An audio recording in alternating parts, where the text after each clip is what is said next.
Here's a big one. You people have wanted this. My first time getting high, as it goes for most people, was a crazy experience. Now, I was at my friend Roderick's house. He's a classic guy. He's in just about every story that I tell at this point. Roderick's house was not like any other house. He lives in luxury, a luxury that a poor, under the poverty line boy like me will flip his shit when he sees. I mean, he's got a piano as you walk into his house. He's got a projector as a TV in his living room. This is the shit you see LA YouTubers live in. He lives in the Incredibles mansion. So Roderick was the weed expert that was going to show me his ways, and I was his apprentice. And this wasn't just my first time smoking weed. I should mention it was also my friend Roman's. The three of us were all sleeping over together this night inside Roderick's nice-ass house. Roderick was the real homie this night because he said, we can't just smoke a wax pen on both of your guys' first time. We gotta get our hands on the real stuff. What we had to do first was acquire the weed because we didn't have anything at this point.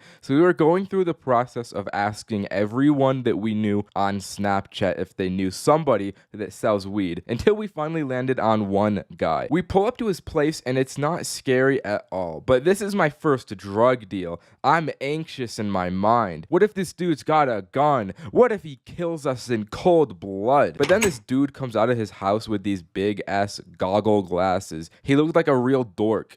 This motherfucker was a certified bozo. We could have given this dude a wedgie for the weed. Once we drove off with the weed, we all just burst out laughing because we were expecting the exact opposite of this guy. We had acquired our first weed. Roman and I were just marveling at its beauty. We felt the weed, we smelt the weed, but most importantly, we wanted to smoke the weed. Before we stopped back at Roderick's, we drove to the gas station and he was like, I'll be back in a minute. This won't take long. He comes back with a bottle of Sprite, a pack of gum, a pencil, and a straw. Yo, what is this all for, bro?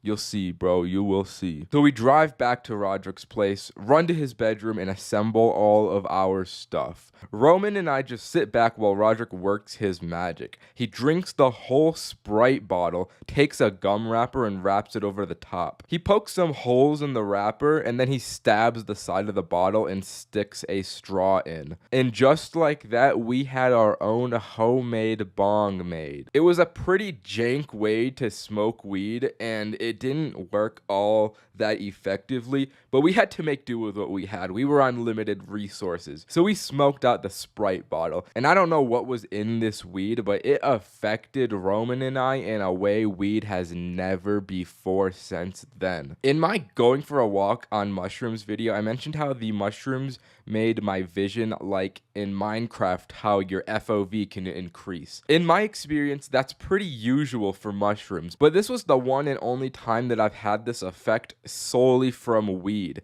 And it wasn't just me. Roman had the same experience with his vision. It was so weird. I don't know what was in this goddamn weed, but it had us looking at things crazy. I was so goddamn giggly too that I just couldn't get enough of these guys. I laughed at everything. It didn't stop. After you smoke a good amount of times, I feel like the giggles eventually just go away. But the first time I had the laughs. Then the fabled munchies kicked in and we had no remorse for the kitchen. We started tearing through everything like savages. There was a fruit bowl in the middle of the kitchen, so I went, don't mind if I do, and wiggled my little fingers. I picked out an apple and there was a fly on the apple, and I don't know why, but this fly scared me. I mean, I don't fuck with bugs. So I threw the apple, I projectile tossed it across the living room, and it hit right into a framed painting and shattered the glass. I don't feel good about this even today, but luckily the painting itself wasn't damaged and his parents were not home at the time. It was fucking loud. They would have known what happened. So we started to panic, but thankfully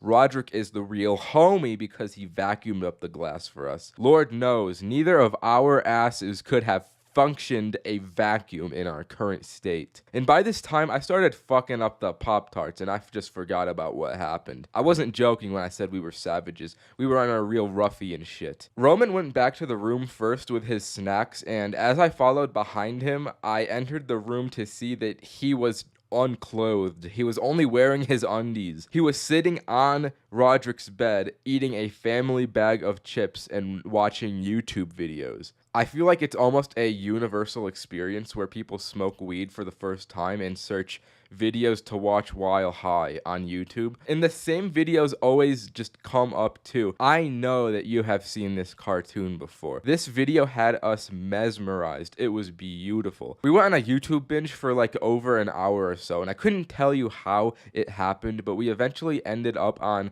Diary of a Wimpy Kid YouTube. We were just enjoying some classics like Greg Heffley is a Sociopath. After we got bored of YouTube, we put on some lo-fi beats, and Roderick had this light projector that put stars all over the walls, and we fell into a slumber. I was paranoid the following week or so because I thought his parents would have noticed the painting frame that I broke, but they never really did. Because of me, there's a painting with no glass in his house, and to this day, nobody has really noticed it at all.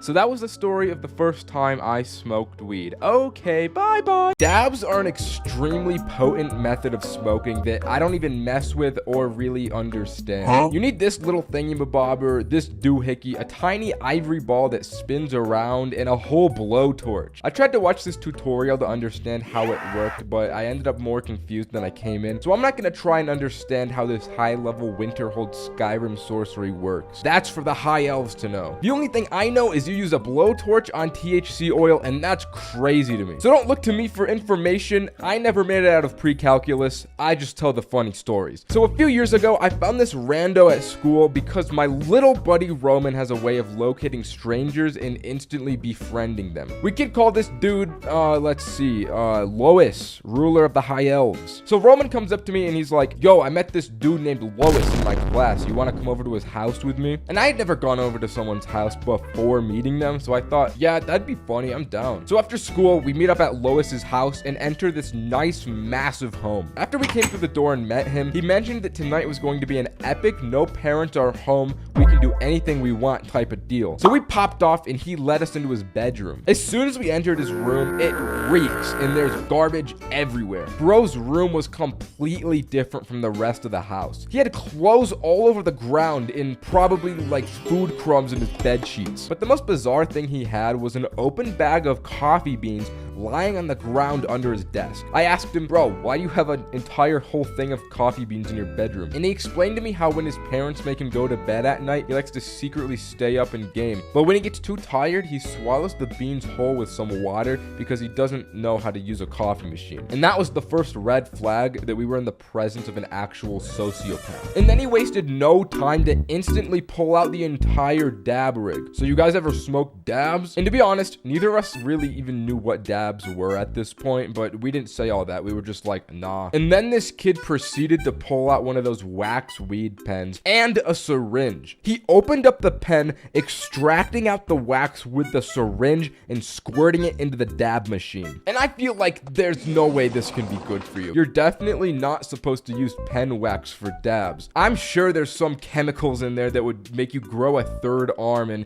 immediately see demons all around you. But this kid just goes straight for it. He was clearly a pro at this. And then he hands it over to the two of us like it's just implied that this is normal and we'd smoke this dude's mulch weed. Either way, we did do it because we succumbed to the peer pressure that accompanied that silence. But the thing about dabs is that they hit extremely hard. So as we smoked this, me and Roman ended up getting way higher than we anticipated, way faster than we had ever been at this point. Without even a word spoken, as if this was just an average day for Lois, he started queuing up League of Legends on his laptop. That was the second red flag that we got from this kid. League of Legends has like 40-minute long games, and I wasn't about to watch this kid that I don't even know play a game I hardly know for 40 minutes while high off my first dab hit. But then he has the audacity to ask the two of us to get him a glass of water since he was getting into a game. And to this day, I literally cannot wrap my head around the situation that we had gotten ourselves into. We go to this random kid's house we don't even know, smoke smoke his suspicious weed, and then he ignores us. And the fact that he's so casual about the whole situation makes me think that he's done this to other victims, and every time his parents go out, he just picks a new kid from school to do his biddings. So me and Roman go down to this dude's really nice kitchen and start eating all of his food while plotting and preying on his downfall. In one hand, we had a really cool house to stay in, and we could just eat all of their expensive snacks with no real repercussions. On the other, we'd have to spend the night with this strange elf person that kind of seems like he's using us. In the end, we decided to troop it out for the night because, to be honest, if we were to leave, we probably couldn't find our way home in the current state we were in. We brought up this dude's little Wawa drinky in the sippy cup and tried to make some kind of conversation with him just to see if he was going to do anything else but play League. But the way he was glued to this game, we kind of realized that this was all he was going to do. So we just walked out of the room and started exploring and pillaging all around this dude's massive house. I mean, it's not very often that you get to go through a stranger's house with no supervision and off a dab hit. And let me tell you, this exploration felt otherworldly because of it. The house could have felt way bigger than it was because we were high, but going through the hallways, the rooms just felt endless. The amount of bedrooms were ungodly in this house, and it took all of me and Roman's collective willpower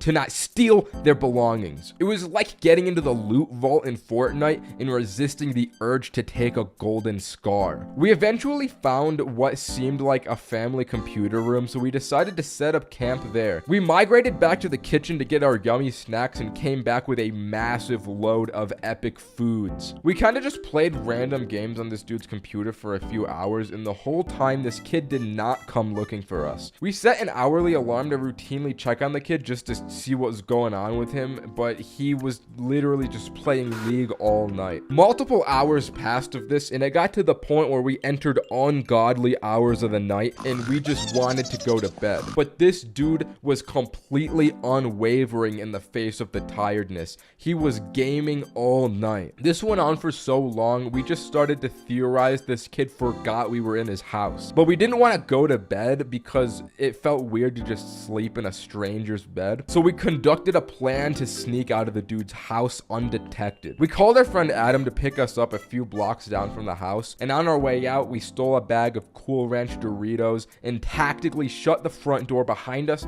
very sneakily and quietly. We got out of the house, and the next day at school, the kid didn't even mention anything or talk to us, and it was almost like he didn't even know the whole thing happened. Ever since then, I haven't smoked dabs because it was a weird experience, but anyways, subscribe. Smoking alone for the first time can be a daunting task. A little inexperience can make you truly fear you'll smoke the grass wrong and end up in the shadow realm. And a part of that's true. If you never smoked alone before, you gotta understand it leaves you susceptible to your demons more than any other scenario. In Fortnite terms, running solos can really feel like you queued solo squads with the amount of demons you gotta fight off. Truthfully, I'm not one to talk though, because the first time I smoked alone, I did it out a goddamn banana. I was truly struggling back in the day. This particular instance of my first time, I think it was my fourth time ever smoking weed in my life. I came into it so inexperienced, I didn't even consider something could go wrong. It was the day after I had some boys over. We had gone questing for Zaza the night prior, and when the next day came, I had a little leftover nugget in my name. So once they all left my abode, I got a real sinister and evil idea inside of me. I got the idea to smoke it on my lonesome. The only issue, I was so new to weed, I didn't even have a method to smoke it. I went on Google and looked up homemade ways to smoke weed, and that's how the banana thing happened. Then came the second problem all low-level Za smokers encounter, and that's masking the smell. And to be honest, I don't really have a very keen nose. My sense of smell is kind of fucking bad. But I just turned my fan on full and blew the smoke out the window. It was really the best I had. I won't lie though, the banana was goated. The banana was a little too goated because I ended up smoking way more of that razzmatazz hop skiddly do than I thought the banana was capable of.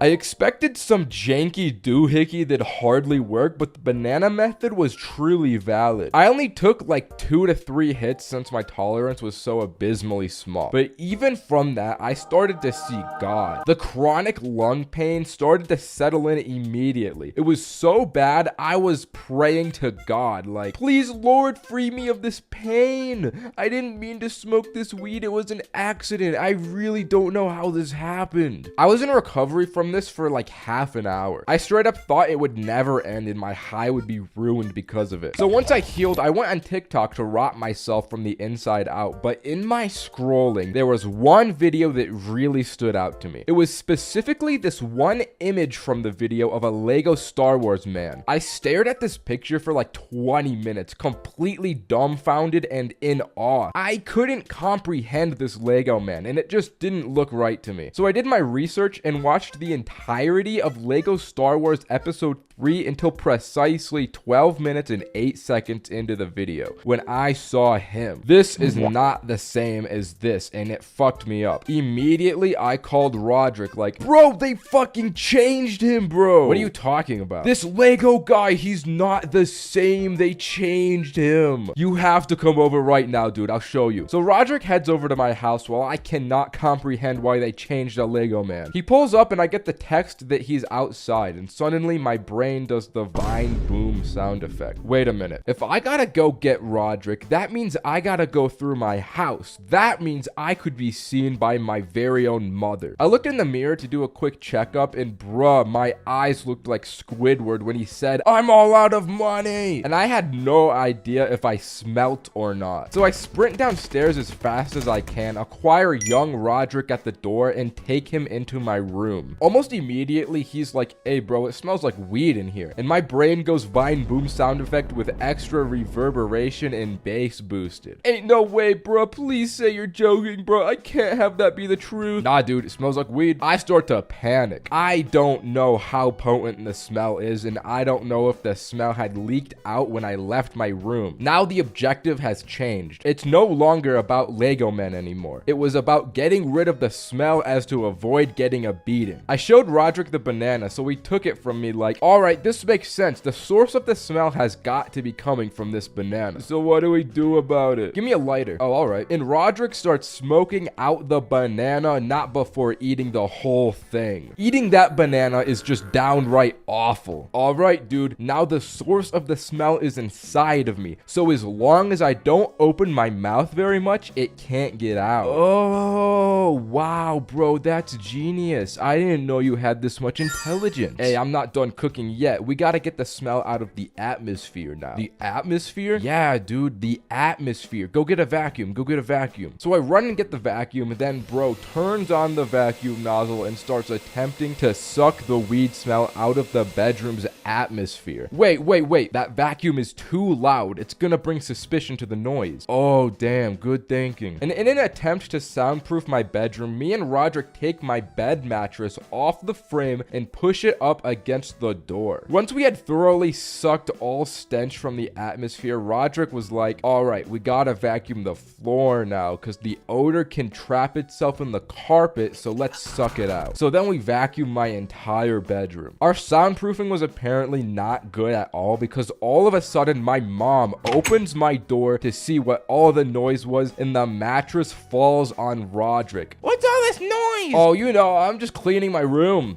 Are you okay, dude? I think my rib punctured my lung. Okay, but we should be all good with the smell now. This was perfect because now I could show Roderick how they changed the way Lego General Grievous looks in Lego Star Wars. So I showed him the difference, and bro didn't really care. He never played Lego Star Wars, so he didn't really have any reaction. After that anticlimactic reveal, he just headed home, and I was back to being high alone. But since we had cleaned my room, I won't lie, I felt like a king. I felt like I was living in the highest echelon of society. So I took a whole shower for like 30 minutes in complete bliss. Once I was done, I got out and looked out my window to enjoy the view to see Roderick's car was still outside my house. It turns out he forgot he drove to my house and he was walking home this entire time. So I called Roman to get Roderick to take him to my house so he can take his car home. So we go through with the plan until Roderick gets back to my house and he's like, I'm high, I can't drive. So we we call Adam to drive over and bring Kevin to drive Roderick's car home. In the meantime, me, Roderick, and Roman all go up to my bedroom, and as soon as Roman steps in, he's like, "It smells like weed in here." Are you joking? After all the atmospheric sucking we did, it still smells like weed. So Roman did a little scouting around until he finds little bits of weed all over my bathroom counter. It turns out Roderick had just spilled them all out before eating the banana and forgot that they were out in the open. So Adam and Kevin come to my house, and as Kevin gets ready to drive Roderick back home, he realized he doesn't know how to drive a stick shift. So we need Adam now to drive Roderick's car since he doesn't know how to drive a stick shift, and they did a whole thing that I completely tuned out because I'm high and can't mentally comprehend their plan. As I'm watching them try and figure this all out, I'm just thinking, damn, if they never changed the way that Lego guy looked, none of this would be happening right now. So since I just kind of tuned this whole thing out, I decided to sneakily turn around and just walk back into my house while this chaos is transpiring outside. Even though at the heart of the cause, it was my fault, I was just like, I can't deal with this right now. And as I went into my room, I won't lie, I still smelt the weed at this point. But I couldn't really bother to care about that either. I was just so mentally fried and I was so high. I decided I would just watch funny videos on my iPhone SE until I passed out. Okay, that's the video. Subscribe. Bye. The relationship with the plug is more impactful on your life as that of your parents. But what precedes that relationship with the plug is a constant and brooding struggle to find the one. Those moments when you struggle to find a plug at the climax of a dark and damp boys' night, it's a formative canon event that bonds us all. Sometimes you come out the trenches dry and you and your boys throw in the towel on finding a plug. But when the gang clutches up and secures that last minute plug for the night, the moment is nothing shy of pure bliss. I can't imagine any other scenario more intense. And an intense night was surely ahead of me and the boys, when a very tantalizing Friday night opportunity presented itself during the before school round table discussion. Boys, who's trying to get into a little trouble tonight? Oh, you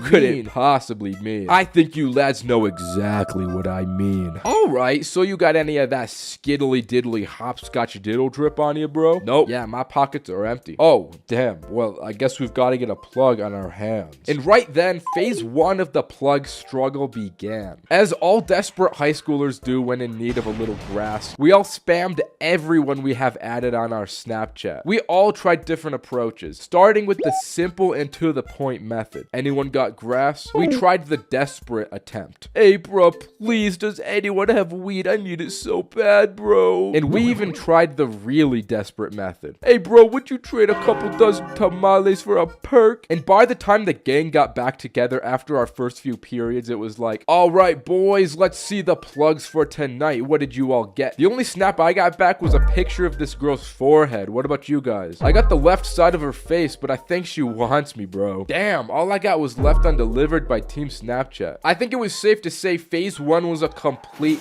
train wreck. So next was on to phase 2. The second phase of our plug struggle was just straight up going up to every group we could find at lunch and asking them if they had a plug. Yo, you guys got a plug? Yeah, so let's see, we got iPhone plugs. Let's see, we got another iPhone plug. What do you have, Sarah?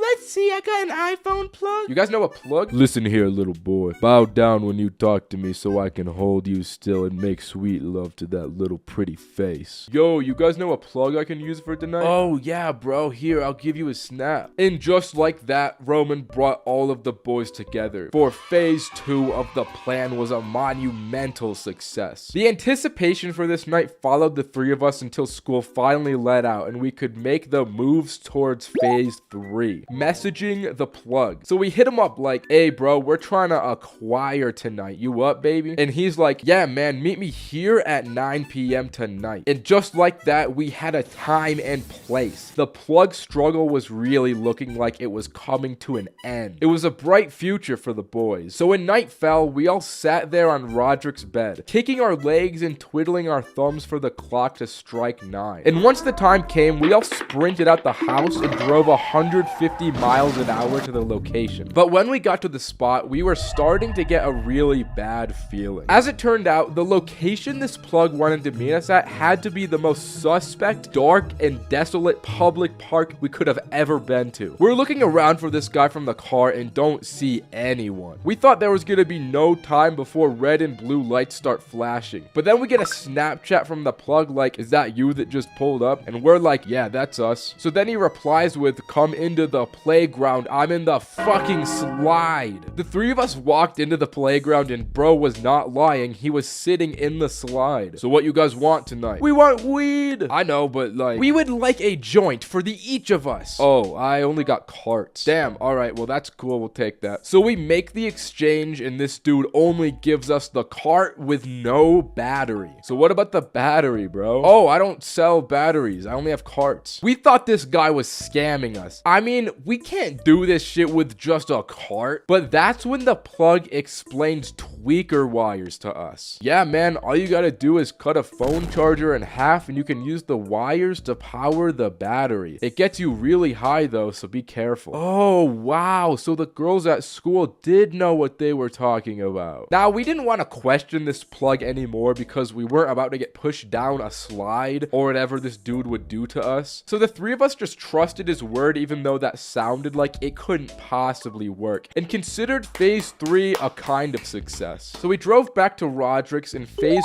4 to smoke the carts was initiated. We were stressing about the information this plug told us and if it was true or not. All right, so who's gonna be the sacrifice to try this first? I don't know, bro. What if this explodes in our faces and kills us? Damn, true. It can't be that bad. I feel like nothing's gonna happen. So you want to do it? I'm down, bro. I'll be the sacrifice. Oh, damn. So we set up the wires like the plug told us and Roderick starts sucking this cart out of an iPhone charger. Yo, no way. Ain't no way that's working, bro. Bro, do you feel high? Did it really work? Bro, it's like I hit the cart, but the house was the battery. No way. He's for sure high, dude. So what's it feel like? Is it good for us to smoke?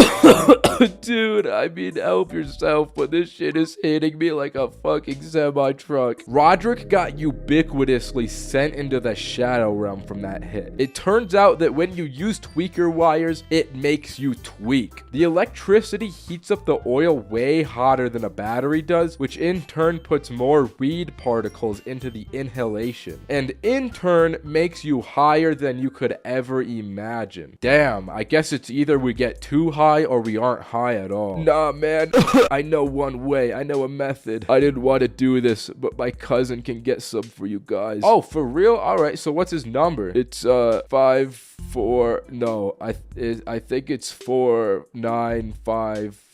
No, nah, that ain't it. I think it's 4-5-9-4. No, that's not it. Bro is too high. Damn. We ended up having to unlock Roderick's phone with his Face ID and texted his cousin on his behalf. Hello, yes, this is Roderick, and I would like to attain some weed for my 2 friends. That sounds professional, bro. And after like 30 minutes, Roderick's cousin pulls up and takes me and Roman to the dispensary. This car ride was so awkward because since Roderick was completely obliterated, he didn't end up coming with us. But cousin Roderick pulled through and got us a battery so we could smoke the cart. After that side quest, we came back to Roderick to see that in the time we were gone, bro postmated Burger King twice. You gotta be on another planet to order Postmates twice, let alone Burger King. He had a POV video of some dude walking through China pulled up on his TV, but upon further inspection, Roderick was completely passed out on the bed with a double whopper still in his hand. But in the end, even though we had one soldier down, phase 4 was a success as well. Me and Roman finally got to smoke the cart, and the plug struggle we went through prior only made the high hit even better. And once we got high, I won't lie, those China videos Roderick had on started to hit. We were straight up entranced by this video, and we came out of this with a whole new appreciation for our plug. So make make sure to text your plug you love them and if you can get free weed from them. Anyways, that's the video. Subscribe. Bye. Listen, smoking can be fun and all, but anyone who's done it consistently knows that it can get stale. If you think about it, it probably makes sense scientifically. After you feel the same stimulus, you'll eventually grow jaded to it. But people who don't smoke almost always take the high experience in entirely new ways. So I decided to get a group of friends together that have never smoked to test this hypothesis. I don't have a lot of friends though, so it was only 2 people, so please don't comment on that. But my lucky individuals were the legend Cameron and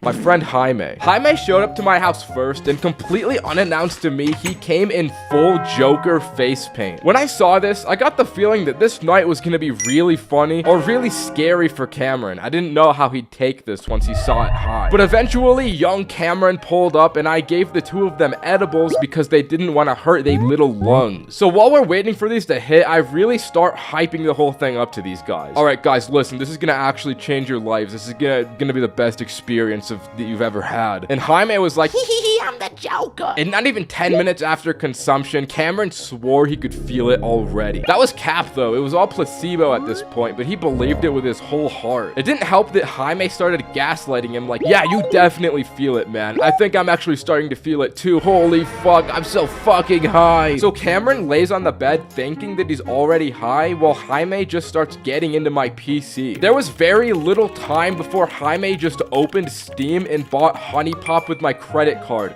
Trust me, I didn't own this game beforehand. I got a little pissed because bro really thought he was the Joker and intruded into my things, but the game didn't cost that much, so I let it slide. The only thing I hoped for is that once this gummy hit Jaime, this game didn't make him go off and do something the real Joker would never even think of doing. After 30 minutes, these gummies actually started to hit Cameron, and he explained it was like it felt like he was driving a car. Bro is laying on his back with his arms up in the air like, oh my god guys, I'm going so fast, I can't slow down. And as soon as he stood up from the bed, Jaime charged him holding a yoga ball, screaming, holy fuck, there's a car coming, and launching Cameron back into the bed. Bro would not let Cameron get off the bed. Every time he tried to get up, he just got launched back to where he started. I was watching him get bullied before my very eyes, but I decided not to intervene. So after Cameron got launched a few more times, he started explaining how the impact of every crash was turning his insides into mush. He used the analogy that he felt like an orange that still had the peel intact, but the fruity inside part was smashed. This is when I decided to actually make an intervention, and I stole the yoga ball from Jaime. He was getting a little too in character with that Joker face paint. Jaime started throwing a little hissy fit and crying, so he walked away and started playing Honey Pop again. So I took the opportunity to really interview Cameron. So Big Dog, explain to me how you're feeling, Big Dog. And bro started smacking his lips together super loud. This was some audible lip smacking until he explained, my mouth tastes really good. Like, I feel like I don't have to eat anymore for the rest of my life because my mouth tastes so good. I'm like, damn, that's crazy, Big Dog. And upon further inspection, the reason that he felt this was because all the impact from that yoga ball made him bite his tongue and he was slightly bleeding. I didn't want to bring attention to all that, so my plan as the professional in this situation was to give him yummy food and hopefully he wouldn't notice the blood in his mouth. So I'm like, are any of my little boys hungry? And immediately those 2 go feral. Those first time munchies hit hard. So I pull up the classic McDonald's Postmates and Jaime takes my phone like, let me pick what I want. I'm the Joker, baby. Chicken nugget. I want chicken nugget. I'm on it. Let's get some of these chicken nuggets. So Jaime starts spamming the chicken nugget button and orders 50 chicken nuggets to my damn house. As an empathetic individual, I knew the long wait for the Postmates to arrive would be harrowing and brutal for these 2. I decided I needed a distraction so they wouldn't complain about it taking too long,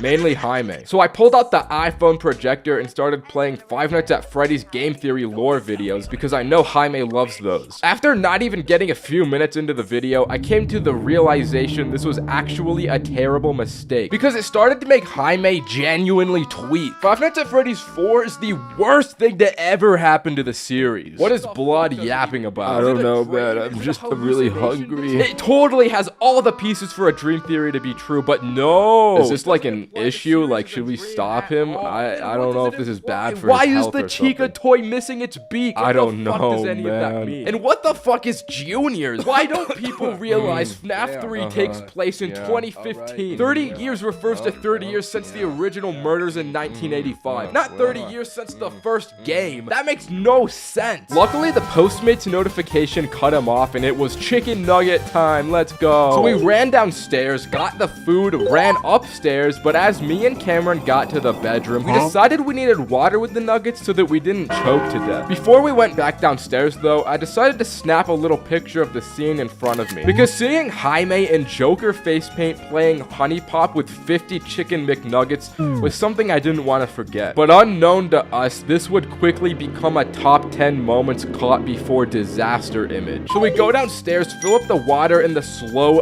refrigerator faucet, and head on up. And in that short amount of time, Jaime had eaten every single one of the 50 chicken nuggets. What the fuck happened to the nuggets, dude? Oh my god, no. Why? And he just stared and laughed. The worst part is he didn't even eat these nuggets because he was hungry. He ate them because he thought it would be funny if we came back and they were all gone. And considering that he ate 50 nuggets in the period of a few minutes, it didn't take long for Jaime to run to the bathroom throwing up. And honestly, he deserved it at this point. Bro has been acting a fool for hours. He deserves to feel some of the pain he inflicts on others for a change. Immediately after he finished at the toilet, he got right back to playing more Honey Pop as if nothing happened. He had a serious grind to commit to still. Cameron, on the other hand, wasn't feeling all that great after the nugget disaster. Bro was crying his eyes out and bleeding from the mouth like, I'm so hungry, bro. Is there any more food left, bro? Yeah, dude, there is. I just need to go get it from the kitchen. So I gave Cameron the iPad with Cocoa Melon while I went to order more McDonald's. Cameron immediately became demobilized and fell into the Cocoa Melon trance. But unbeknownst to him, I was about to pull a little debauchery on him because I wasn't about to pay for another McDonald's order. I went downstairs into my kitchen trying to find some good mulch for the boys to eat. I came back with a big bag of Doritos and told the lads that I got the new McDonald's Doritos, my boys. They taste so good. They're way better than the standard ones. And that was enough for him to immediately forget about what Jaime did. I tried to go up to Jaime and ask, so bro, like, how does it feel for you right now? And the only response he would say is, fuck man, I'm so fucking high, man, holy fuck. To then immediately lock back in and play more Honey Pop. I don't know why he was so locked into this game, dude. Like, he either truly wanted to play this goofy video game all night, or he was just so committed to playing a character that he wouldn't break it for a second. The only eventful moment beyond this was when Cameron dropped the iPad on his face. It seemed that at this point, the night had brought itself to a stalemate. Going back to my hypothesis, the gummies happened to turn Jaime into more of an evil person than he usually is,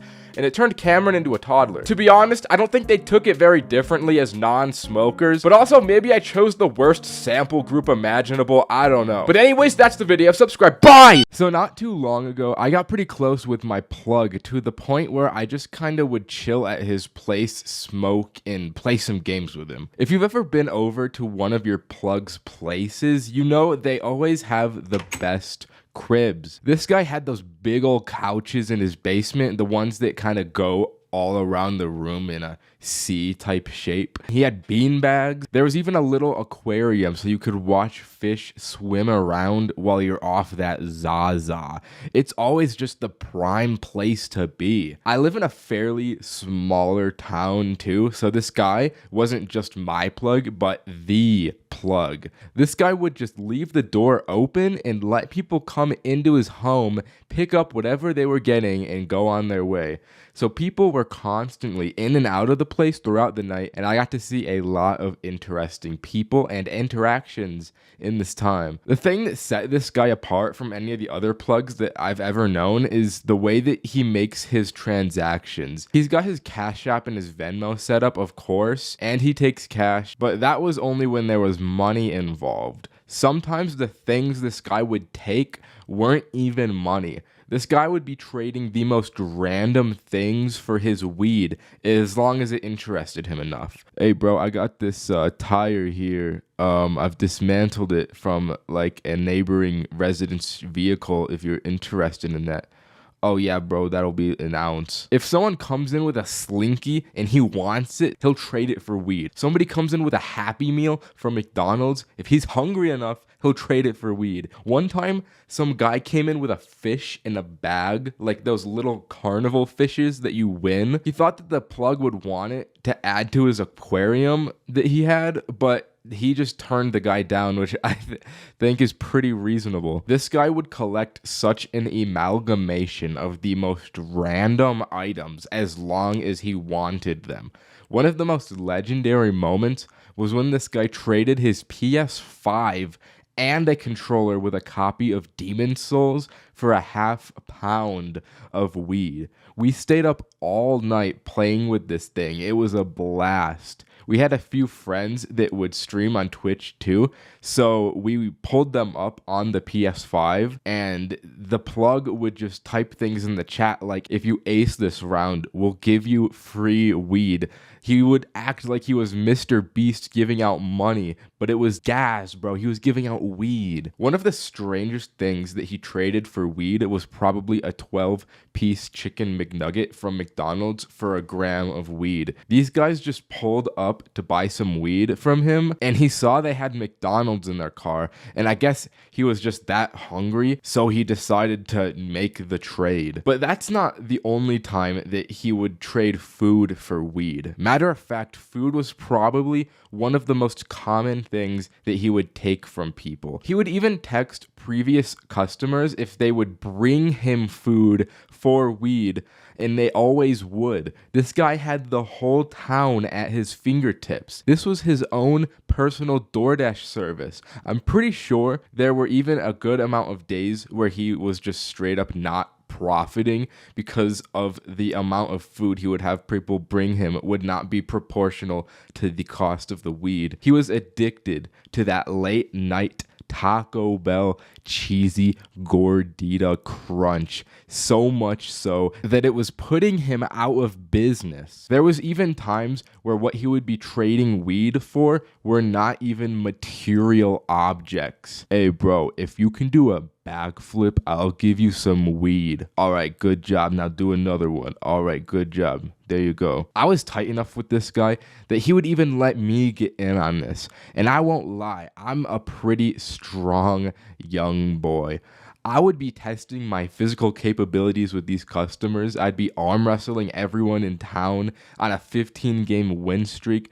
I'd be doing push-up competitions with these random customers, racing guys up and down the streets. I was letting no one get their weed. I was the gatekeeper. No one got past me. I would be in the gym training just so these people wouldn't beat me for the weed, except for this one dude. His name was legitimately Magnus, and he was just outmatching me in every physical way possible. He was claiming all of the weed for himself. That dude was a legend. Being friends with the plug is just an all-around good experience. You get good deals on their stuff, and most of the time they're pretty cool people. There are some weird experiences like that fish guy, but I imagine that's just exclusive to my situation. Real quick before this video ends, I want you guys to understand how grateful I am for all the support that I've been getting on these videos. It's fucking awesome.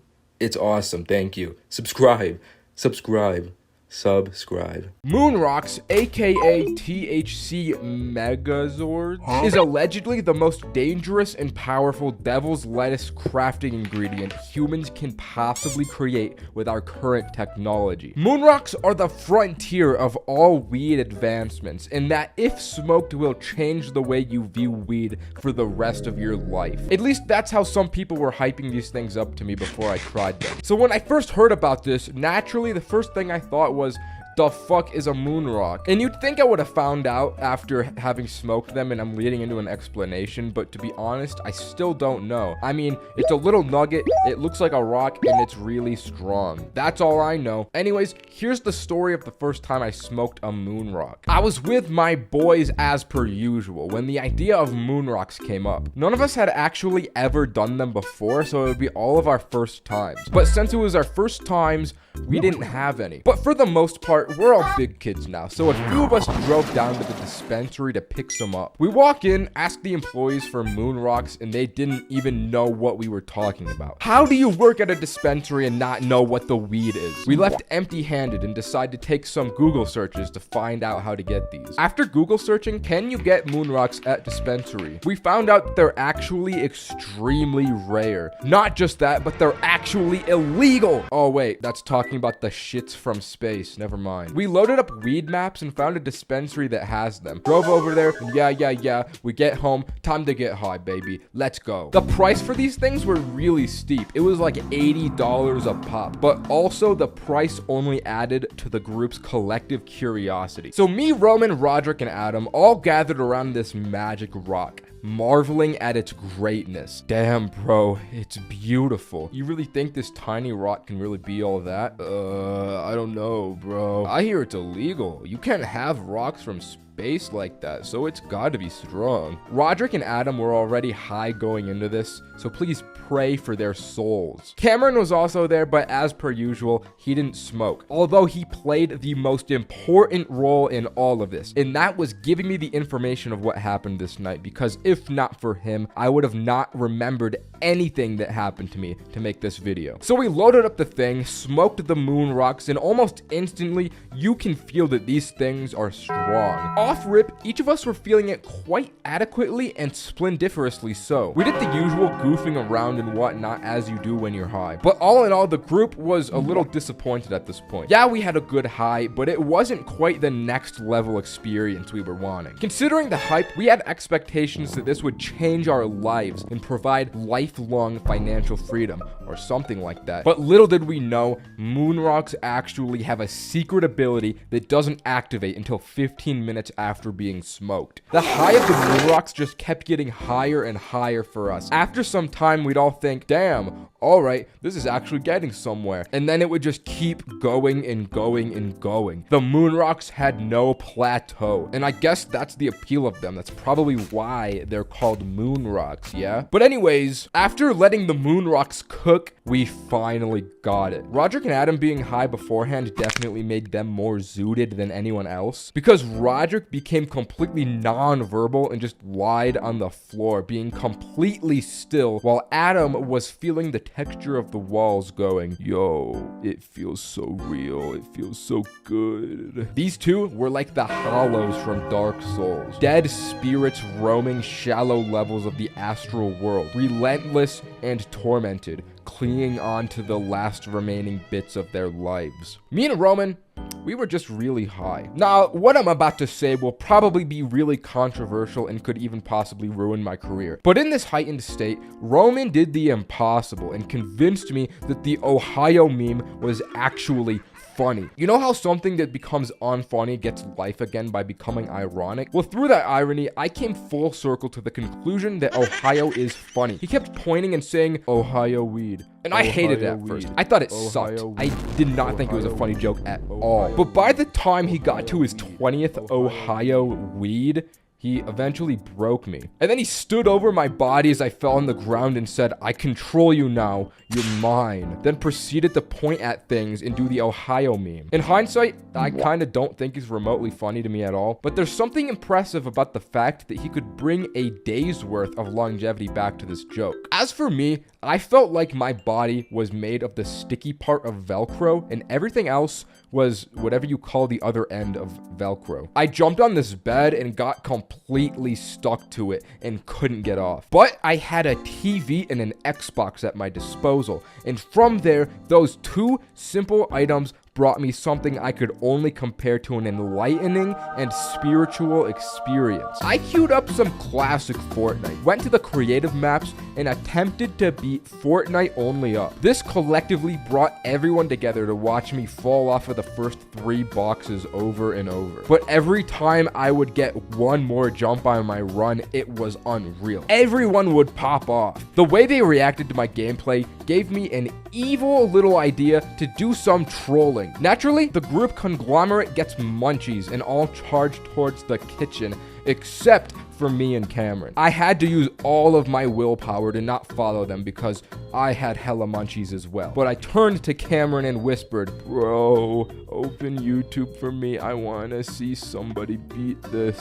So we brought up a video as the boys came back, and as they saw these beautiful and excellent jumps being performed before their very eyes, the boys couldn't help but weep. They watched in awe as they thought I was truly beating this whole thing, and I gained loads of respect. You can imagine that next, we all just started watching YouTube and go zombie mode. So all in all, moon rocks are good and really strong and make you go hollow. So if that's what you really want, I recommend. Anyways, that's the video. Subscribe. But I'm sure that you all, like me, love the great American outdoors. I can't get enough of the nice pine trees, the nice fresh air, and the lack of cops. But unfortunately, sometimes it be the common man who wishes to do you wrong, in addition to the government. And by the common man, I was done wrong upon on this very camping trip. Me, Adam, Roman, and Roderick wanted to do this big trip into the woods with weed and alcohol. So we planned to go camping at this place that's sort of far away from my house. Far enough away to act a pirate, to be alone and get fucked up at. So you have to drive out of town, up this mountain, and through plateaus and valleys and rivers to get there.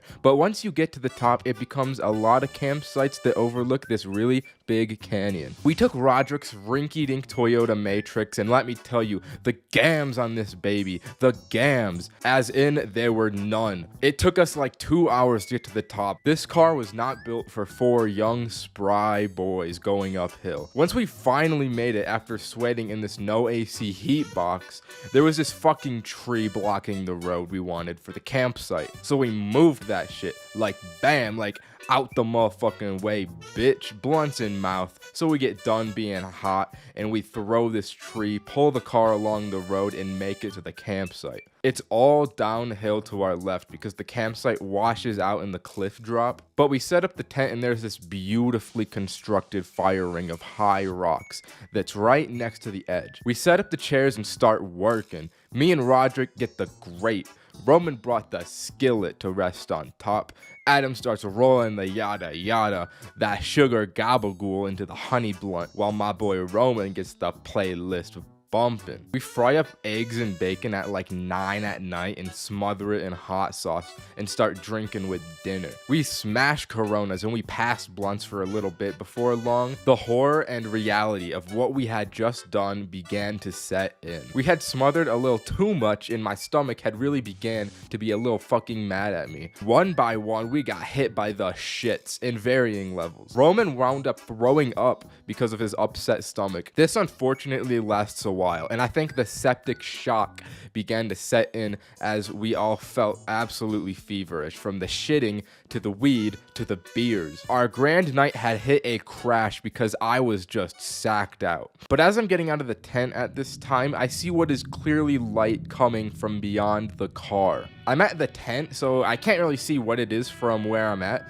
So I walk a little closer to see what it was. It's 5 flashlight beams walking in this cloud of light along the road. And if I wasn't gonna shit before, I was gonna shit myself now. No one in this group was saying anything. It was dead silent. They were coming along the road toward the campsite, and my heart is racing. But I try and be as quiet as I can as I get behind the tent. From behind the tent, I whispered that I saw people with flashlights coming. Roman sits up from the ground and reaches for the car keys, and now we're all sitting up to notice the light all coming closer. The lights reach the car and pause at it. We can see the outlines of like 3 guys peering into the car, but Roman presses the panic button. Immediately, the place just explodes with sound, and in a flash second, those 3 dudes were sprinting away from the car and not coming back. If we had not already been traumatized, we had been by now by the actual fucking trauma. We got all our shit out of the car and packed it into the tent and stay awoke all night until dawn. I guess in hindsight, it would have been smarter to leave and drive away, but we're badass motherfuckers. We wished they'd come back. We were ready to fuck them up. Eventually, I'm not gonna lie, we passed out waiting. But around sunrise, I woke up and poked my little head out the tent and I got out and walked towards the fire pit. I slumped in one of the chairs and watched the valley open as the sun floated over the canyon, and then I passed out again. I woke up like 3 hours later. We all got our stuff and got the fuck out of there. But what we noticed as we were getting into the car to leave is that there was a scratch. These dudes had, I guess, I don't know, keyed the car or something, or maybe it was a knife and they were gonna kill us all. Okay, that's the story. Bye.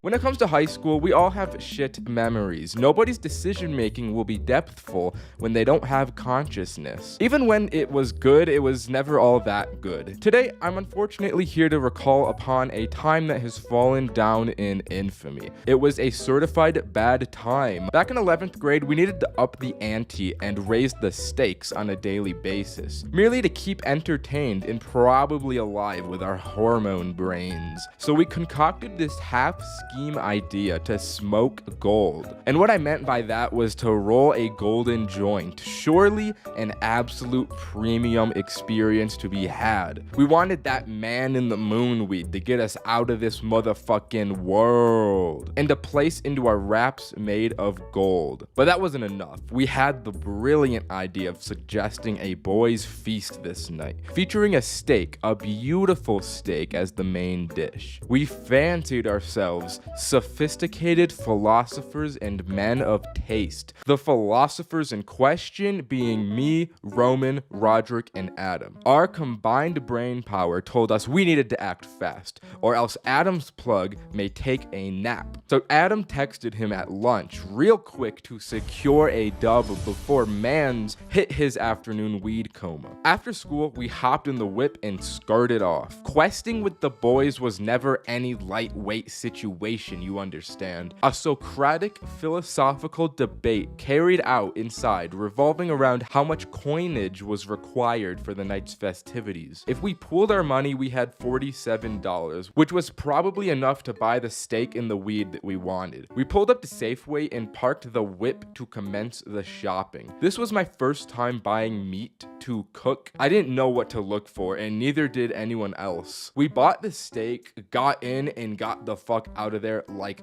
that. Adam's plug lived right up the hill, so we zoomed up the hill right after and filled into his basement like weed gnomes. When we got the za, we tell him about our quest and ask him if he knows how or where we could find golden wraps. He goes, "Hold on," as he pulls out a golden cone and a small piece of gold paper. You can either have a pre-roll for 20 or the filter for free, but you can't have both. This is what I meant when I said high school was shite. This moment right here should have been it all. Anyways, the boys mentally connect for a moment and confirmed that we're all like, fuck this guy. So we grab the filter and head out. Before we leave, he gives us 3 shops that wouldn't card, according to him. With 2 of the 3 ingredients scored, everybody hopped back in Adam's car and set course for the first shop. We for real felt like American navies in this moment. Brave seamen who ventured into unknown waters for booty. As we pulled into the parking lot, Adam said he wanted to go in first, so we blessed his ass with ancient prayers before exiting the vehicle. He comes back empty-handed and looking a tad unnerved. He explains that he went in to find a really chill, young-looking guy behind the counter, but as he started to browse around, he noticed that there was a bit of a switch up. An old guy sat cross crossing his arms and glaring at Adam from where the other guy was. This did not vibe with Adam very well, so he bolted out the door before he let anything else happen. Exhibit 19 as to why high school sucks. The shit you have to risk your literal life and limb over was never worth it.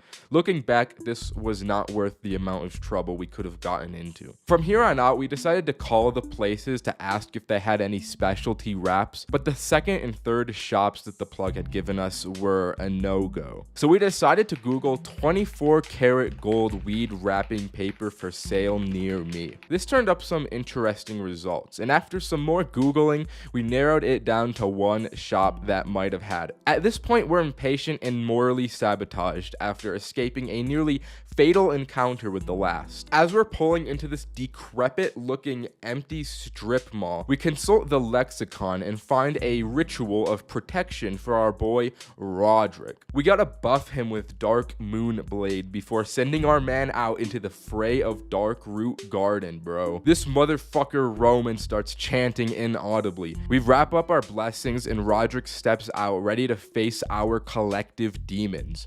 Adults in authority positions in possession of shit that we want. We wait 5 minutes, then like 8, and then about 10 minutes go by and there's still no sign of him. Finally, he comes out and it looks good. He's got that little grin we all knew meant good things. Roderick went sexy beast mode and not only found the wraps, but convinced this guy that he was 21 enough to buy them. So we had the wraps, we had the za, we had the steak, and we had our magical precious filter. All that was needed now was to assemble the stones like Thanos and rip fat tokes of this golden excellence. Adam's parents still hadn't gotten home yet, so we zoomed over there to prepare the feast. Adam cracks out the pan while Roman and Roderick take over the cooking preparations. Everyone crowds around the cooking skillet watching the steak come up as Adam tries to roll the joint. The problem was that we had not expected the golden wrapping paper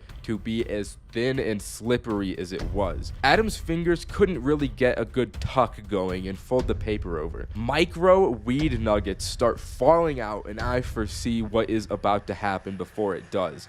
This moment is God sent. I prophesized the fall of the joint. As we're all there admiring this magnificent cut of beef sizzling on the burner, Adam's hands dip down low, causing every single last crumb of weed to roll out the tip into the steak. Nobody says anything. Then, without saying a word or anything out loud, we all lean forward and start trying to inhale the sizzling weed crumbs off the frying pan. But of course, it doesn't work, so we all cry and piss ourselves for the rest of the night. And that's why high school is ass. I've mentioned how getting high at school can be stressful, but getting high at work is just fucked. I mean, at school you just have to be quiet and keep your head down and hope nobody notices. At work, you actually have to do work, so the difficulty and the risk factors are way higher in my opinion, especially if you're working in some kind of retail job, because then you got to communicate with other human beings. In my case, I served my time as an honorary Safeway employee, and the job made me want to kill myself. I swear, human beings were not built for the 9 to 5 minimum wage grind. These jobs will just suck the goddamn soul out of you like no other. If I didn't smoke at work, I would have gone bananas. Now, I've smoked a good few amount of times while at work, but there was one particular day where I got a little confident in my ability and smoked too much. I had an 8-hour shift ahead of me from 2 to 10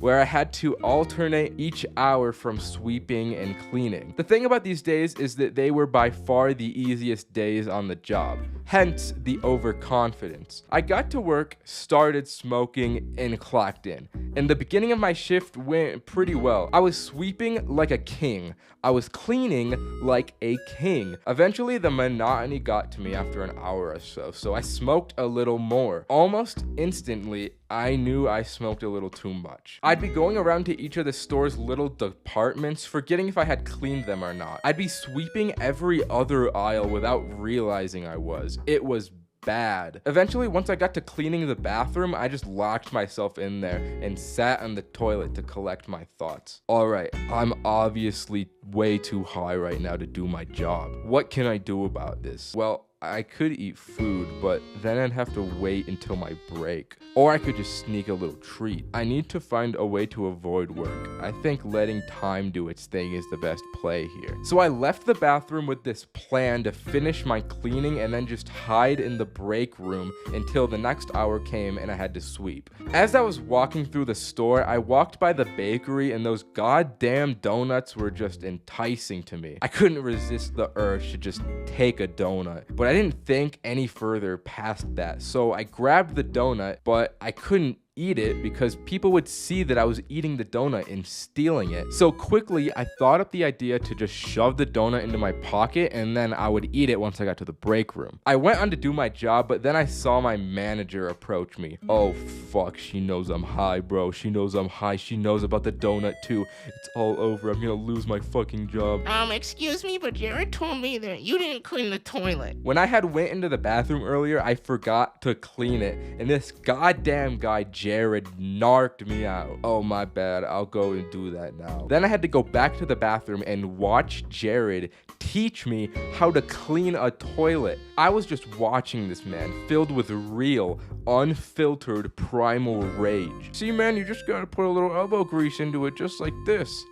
Fuck you, Jared. Afterward, I went to the break room as planned and I ate this nasty donut that had been sitting in my pocket for the past 10 minutes. But my plan to hide here was successful. Once it was time to do my sweeps, I barely swept. I won't even lie, but I finished it in like 10 minutes and then I hid in the break room for the next 50. The next time I had to go to the bathroom to clean it, I was like, I really gotta clean this toilet well or else Jared is gonna come for my ass again. So what I did next was look through the storage closet for a literal product called elbow grease. I was too high to realize that elbow grease was not an actual thing. So I went over to Jared and I was like, hey bro, I can't find that elbow grease. And he just stared at me for like 3 seconds of silence. And then I saved it and went, I'm joking. And I just walked away. I still thought that elbow grease was a thing. I didn't put it together. I just was gonna go and clean it without the elbow grease. I ended up doing my little break room exploit for the rest of the day, and by the end of my shift, I was feeling sober. On my way home when I was driving, I realized, wait a minute. See, man, you just gotta put a little elbow grease into it just like this. Damn. Fuck you, Jared. I won't lie. The movie theaters is probably the best place on earth that you can go while you're high. If you get the munchies, you can just order the most buttery popcorn you'll ever eat in your life and munch on it for the entire movie. They got those big ass sodas that probably have like 300 milligrams of sugar inside of them. And it's like there's an entire weaponry of snacks that you can choose from to eat. Although your wallet is going to go through some form of financial trauma, I didn't say it was the most cost-effective place on earth, did I? You just have to get through the process of ordering the food, which admittedly is difficult to do while you're high. But once you get into the movie theater room, it's so nice and dark that after 5 minutes pass, you kind of just forget that you're in a public scenario. And the best part is if you're in a good movie, you'll probably just forget that you exist in your entirety. You'll be so invested in whatever you're watching, you're gonna start feeling like you are in the movie, experiencing it firsthand. There's different levels to being high and watching movies that you can be in. If you're just kinda high, you're gonna just feel like you're a little more interested in the movie. If you're pretty high, you're gonna start feeling like you're in the movie. But if you're baked out of your mind, you will feel like you are the movie. My first time going to the movie theaters high, I saw Dragon Ball Super Broly, and this shit had me glued. It was probably the best movie I could have watched. The animation is so goddamn good. It's colorful, it's fast. I mean, what else would you want out of a movie when you're high? I was in the final stage that I mentioned, and I felt like I truly was this movie. I felt like I was Goku. When he screamed, I felt that adrenaline rush. When he powered up into a new form, I felt like a new man. And at that part where he gets his fucking head dragged through an iceberg, I felt the pain alongside. Now, of course, this is all happening in my head. In actuality, I was probably just not moving a muscle with my mouth agape the whole time. I'm sure I was probably drooling, bro. I was only mentally Goku, but physically, I was probably just brain dead. Once you come out of the movies, you feel like a different person. Something deep in your soul changes. These movies have a real influence. I was trying to make kamehamehas in the parking lot, screaming as loud as I can to power up. I was going crazy. I got home and I wanted to fight people. I had Goku's fighter spirit. It was put into me after watching this. I think the experience heightened my testosterone levels tenfold because I just started wrestling my boys. I was at an unhealthy T level. Like, I was on steroids. I was in trend mode. I don't really watch movies very often, so the Dragon Ball movie is one of the only movies I've really seen while high. I imagine watching movies high most of the time does not turn you into the killer monster I was this day. I imagine most times it's pretty chill, but not in my case. I have a very limited handful of experiences to base my judgment off of. So as for where it stands right now, watching movies high just brings out the evil in me. And it's not all sunshine and rainbows either, because at the end of the day, I ended up throwing up into the toilet. I guess all the literal shit I consumed in the theaters mixed with the strenuous physical activity was not good for my body. So be cautious of that. It's very easy to overeat your snacks in the theaters, but also maybe it was just the movie. Maybe Dragon Ball wasn't actually the best movie to watch while I was high. Encounters with the police are always anxiety-inducing, even if you're innocent. You never know if you're gonna get shot in the head on sight with their guns because they're feeling a little bloodthirsty and want to kill that day. If you've ever had an encounter with the police when you've got something to hide, though, when you got dirty hands and you see those lights, you go into fight or flight. It could very well be the end. Now, I had a little cop altercation recently and it had me shitting myself backwards. So I thought I'd tell the story today because it was very goddamn scary. So I'm chilling with my man Roderick and we gotta head over to my boy, we'll call him Adam. We had to go over to Adam's house because I had left a little jar of mushrooms over there the other night. I had to go over there to pick them up because he was gonna go out of town the next day.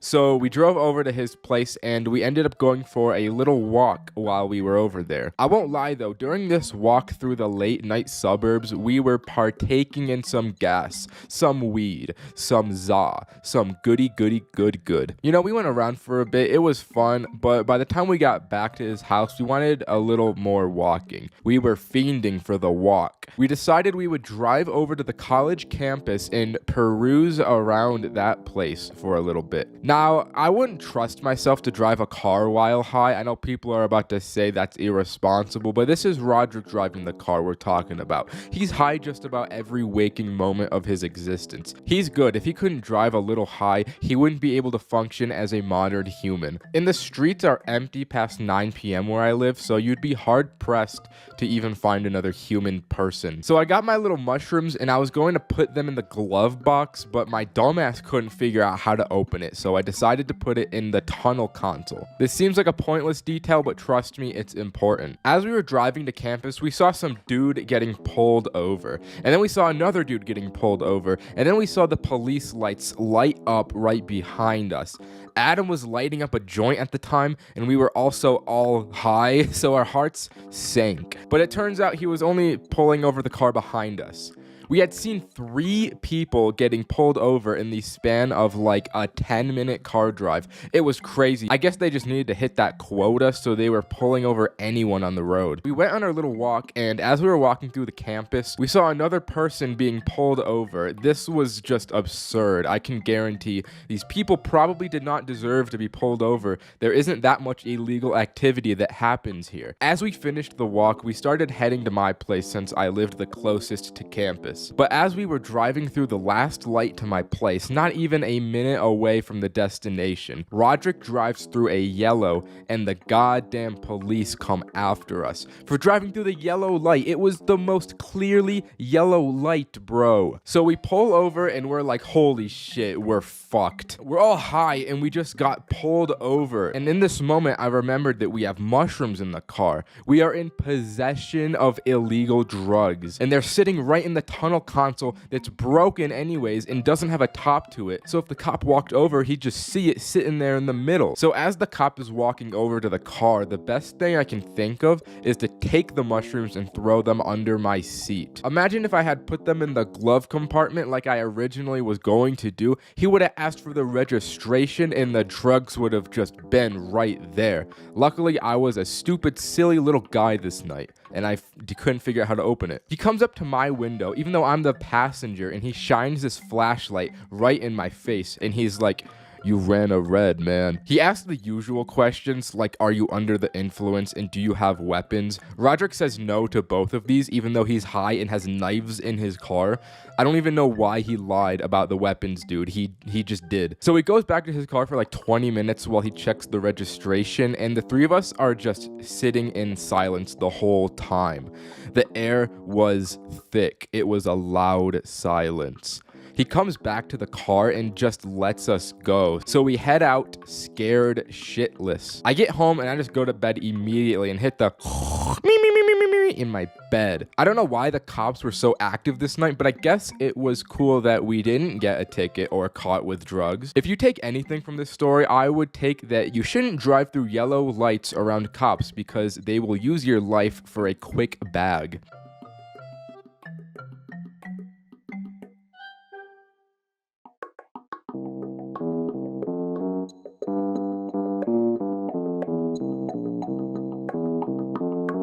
Some experiences in life are just universally accepted as certified bad time. Like those car crashes on Instagram Reels, talking to a baddie just for your brain to immediately attempt a system reboot, and Chun-Li not being in the Fortnite item shop for 564 days. And the situation of having a scary high is no exception. I can't even play Five Nights at Freddy's past night 2, so it's especially bad for me. Once I start seeing the shadow people, I accept that my time has come. With that being said, the night of my scariest high experience naturally had its share of wallahi I'm finished moments. But I should have known something bad was gonna happen to me because the night starts posted up watching those creepy real life goblin sighting videos. We had the all-star lineup here, me, Roman, and Jaime, enduring footage of these violent creatures. It was so bone-chilling, we all essentially pissed our pants out of fear that goblins could be real. But why were we doing this to ourselves? Because we were actually buying time for BAM! That's right, Roderick's in this story too. We got Big Roderick in the story, baby. He bursts in spouting his famous catchphrase, "Any room for me?" And you already know he came strapped with those gummies as per usual Roderick activity. Without a damn nanosecond of thought, me and Rowan start clawing at Roderick's legs like, "Please give us a gummy! We want gummy!" Once we get our special treats, we start nibbling them down. But Jaime doesn't eat one because when he gets high, he either wants to hurt us or go to bed. All this scary activity had our group in a mood for a creepy experience of sorts. So Roderick immediately strikes us with an illegal opportunity. "You boys want scary?" "Yes! We want it!" "Alright, then let's go trespassing." You know me, I couldn't give up a trespassing opportunity if I tried. We all equip our hardest black fits and frolic out the front door hyped for an adventure. Thugging the streets to this spot had us pondering how we wouldn't get caught, so here's the plan. Me, Roman, and Roderick all enter and play around while Jaime, as the sober one, plays lookout in the bushes in case any entities appear. As we pull up, the travel time had allowed those gummies to make us start feeling real giddy and joyous. The spot Roderick brought us to was an apartment under construction. It had 3 floors and a gate around the entire perimeter except for the very front. So we walk into this place and the vibe here feels haunted. We all had the iPhone flashlights on except for Roman because he had the Motorola flashlight, and there was only a few feet of visibility before darkness enveloped the entire group. We pretty much had the Slenderman visibility. We start exploring around and see some creepy stuff like like unfinished bathroom. But all of a sudden, an urge starts to come over me and Roman. Those gummies had a slow creep and decided not to peek until we were a story deep in this dark construction site. This was an overwhelming feeling to the point where we were positively tweaking. Turns out we thought we had eaten a 20 milligram or so gummy, but Roderick's were actually 200. Our dumbasses just read the packaging wrong. But in the context of the story, we never figured this information out. We just chopped it up to the fear and adrenaline. Once we finally journeyed to the top floor, all that fear immediately vanished when we got an incredible view of the complete black void. But once we had journeyed through the entire building, the mystique of the place kind of fell off. It turns out that walking through an empty building wasn't actually all that. Roderick started to get really bored, so his fat ass started jumping around, making as much noise as possible. That shit was making creaking noises, so me and Roman were like, stop jumping, stop jumping! Stop. Because we were already tweaking enough. But then we hear what sounds like footsteps, and we all immediately stop in dead silence. We can make out the sound and figure of something approaching us, but we don't know what. It could be a construction worker, police, FBI. As the entity gets closer, we can make out its form to look like a small person, and I think, holy fuck, the goblins are fucking real! But as this thing approaches, we find out it's actually a small child. He starts conversing with us like we're not three men in the darkness. So we chop it up with this kid and we find out that he's just some middle schooler wandering around. Now we've acquired a new squad member added to the group. So we probably sit here with him for like 15 minutes until an imminent Jaime FaceTime comes through. Guys, fucking run! The fucking cops! Run! The fucking cops! We start to all panic because again, we are all the way on the top floor. We had imminent law enforcement approaching and had to scale 3 stories of building. The 3 of us immediately understood that we had to get out of there to avoid detainment. But the middle school kid we found was not on the same page. As we start to head out, he stays back, so we turn around like, come with us, little bro! We gotta move! I don't want to risk getting caught. I'm gonna hide somewhere. What the fuck are you talking about? You dumb fucking kid! You're gonna get arrested, you fucking asshole! This middle school child really thought the best operation was to hide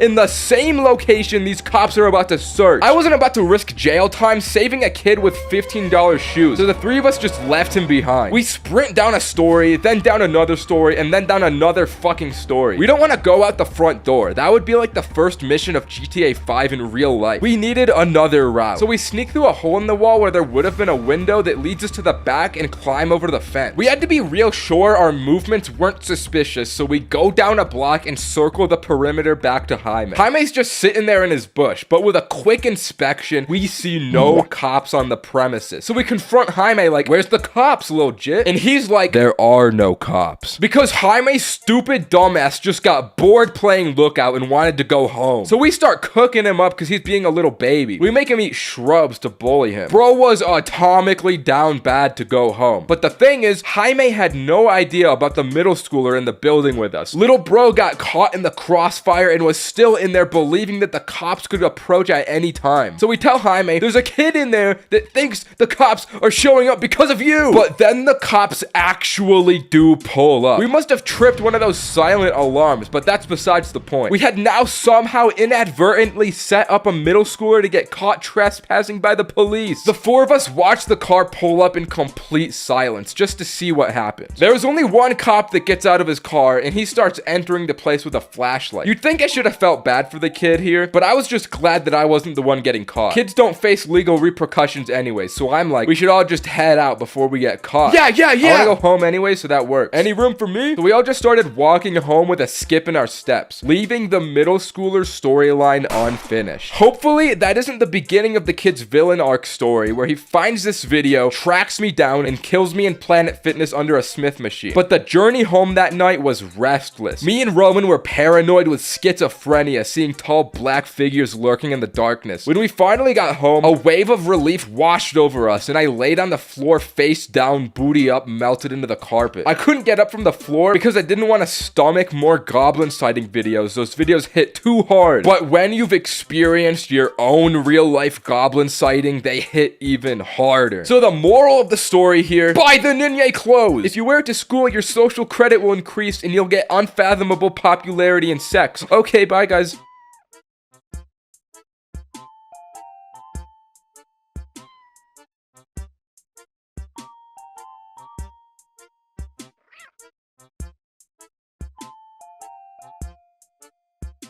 You know the drill. I get dangerously high by myself, track everything I do on my notes app, and tell the story of the actual brain-rotting activities I get up to. But this time, there's a little twist. Before I got high, I texted my boys group chat to ruin me tonight. They could call me, text me, or just send whatever heinous dung they can at any time throughout the night that would mess with me or just make a funny moment. So here's what happened. After eating my special gummies, the first thing I wrote down in my notes was watermelon with no melon. I guess I found this video so impressive, I just had to share it. Anyways, let me set a scene for you. As the gummies came into effect, the first thought I had to myself was, I want my big Oreos. So I walk myself downstairs into my dimly lit kitchen, fill my favorite coffee mug with warm milk, and start solemnly munching on these porcelain big Oreos, one intimate bite at a time. As it turns out, I only had 3 Oreos in my bag, which left me with a real problem. I got no more Oreos, but so much milk. Without thinking, I trotted up from my seat, walked over to my little tree, and poured my milk into the soil as if it was water. It took me a minute to mentally process that I had given a tree milk until it finally hit me. Wait, no.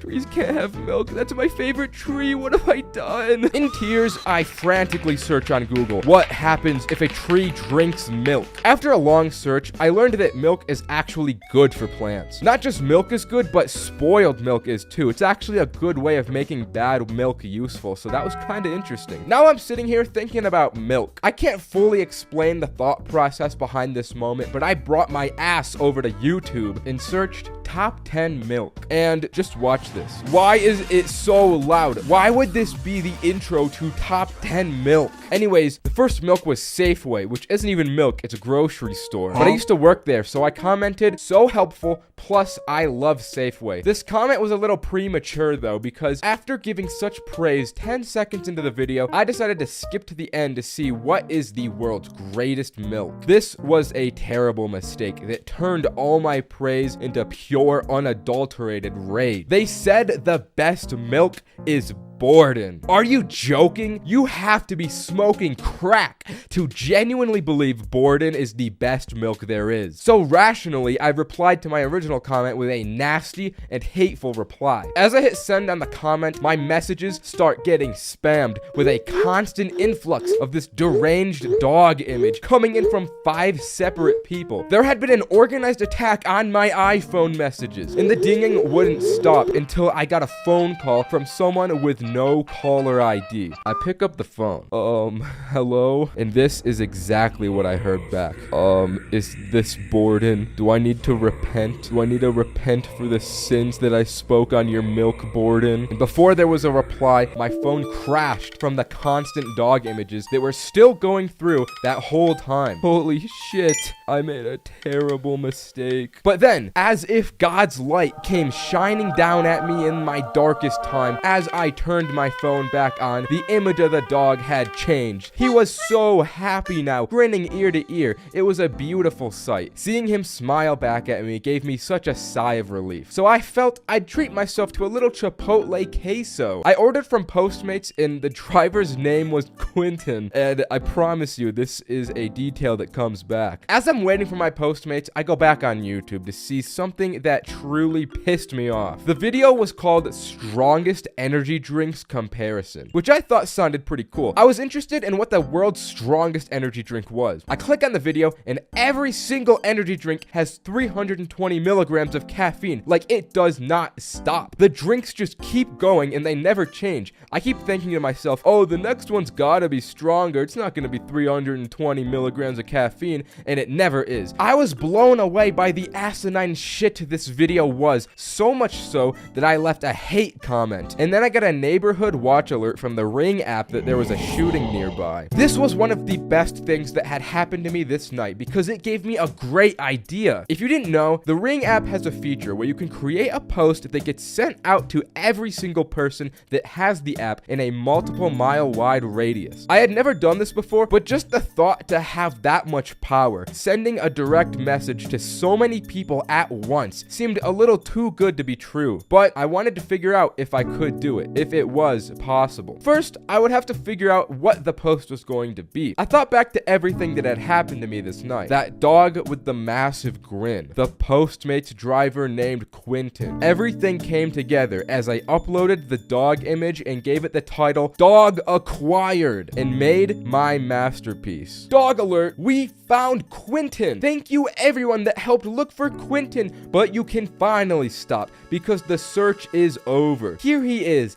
happy as ever now that he's home and safe. He must have gone on quite the adventure. I thought this post seemed pretty believable, and so did the people working for Ring, since my post made it through the auto moderation and was sent out to the public. This was a massive success. Not gonna lie, I felt pretty awesome after pulling off the Quentin scheme, so I went upstairs and ate more of my gummies. This would ultimately feed into a dark cycle though, because once I started playing Fortnite, in between every game, I would forget that I had eaten a gummy and I would go for more. I don't know how many of these I ended up having, but I had enough that I tragically forgot the Chipotle queso waiting for me at the door that the real Quentin had delivered for me so graciously. I was just like Drake off these gummies because after I ate all of them, I was out like a light. And that's the end of the story. Subscribe. Bye. I've made like 700 videos about weed. I'm an extremely trustworthy and qualified source when it comes to this stuff. So trust me when I say I can tell you exactly what smoking truly be like. So back in the day before my ex-wife left me, when I was a spry young boy, I used to believe all sorts of deceitful lies the world would feed me about weed. The first lie was that it comes in the forms of plants and gummies,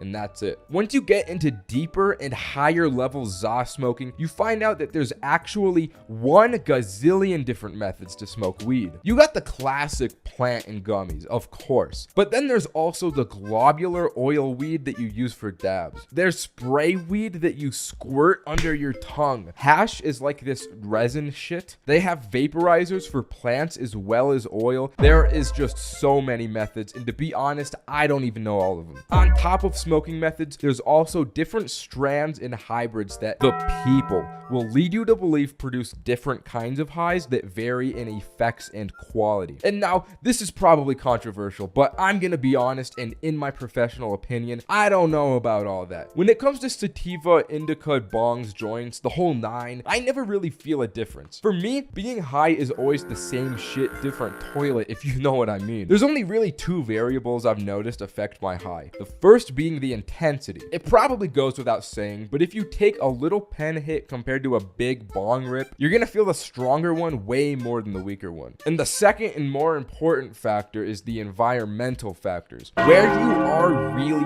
determines how the high feels. This one time after school, I went over to a friend's house and did a little epic smoky time. And by the time dinner came around, I was still high. So I had to sit at the dinner table with this dude's family and act like I was sober, overthinking every little decision I made. And when you're staring at a pile of mashed potatoes, trying to figure out if eating it with a fork as opposed to a spoon makes you come off like more of a human being, it's not a good environment. But when you're in the comfort of your own bed, free from all societal expectations, it just makes the high hit differently. The people that you're with are also a major environmental factor in determining your high. And under all circumstances, do not smoke with weed people. I see the irony in this considering my channel, but trust me guys, I'm more than my internet persona. When you smoke with weed people that make their entire personalities about weed, you just end up doing nothing but smoking. And once you're high and realize that this is all you're doing, you're gonna get depressed and start questioning what the purpose of everything is. And these people are always the ones that swear that they can just stop at any time and that weed isn't addictive. Bruh. You can be addicted to eating rocks. You can be addicted to chewing on literal sand from the ocean. Of course, weed can be addictive. Do not believe their slop in propaganda. That's the most brain dead thing someone can say. But at the same time, these dudes can just walk amongst society high at all times and just live like that. And I don't know how they do it. I'll be roaming amok my 6th period American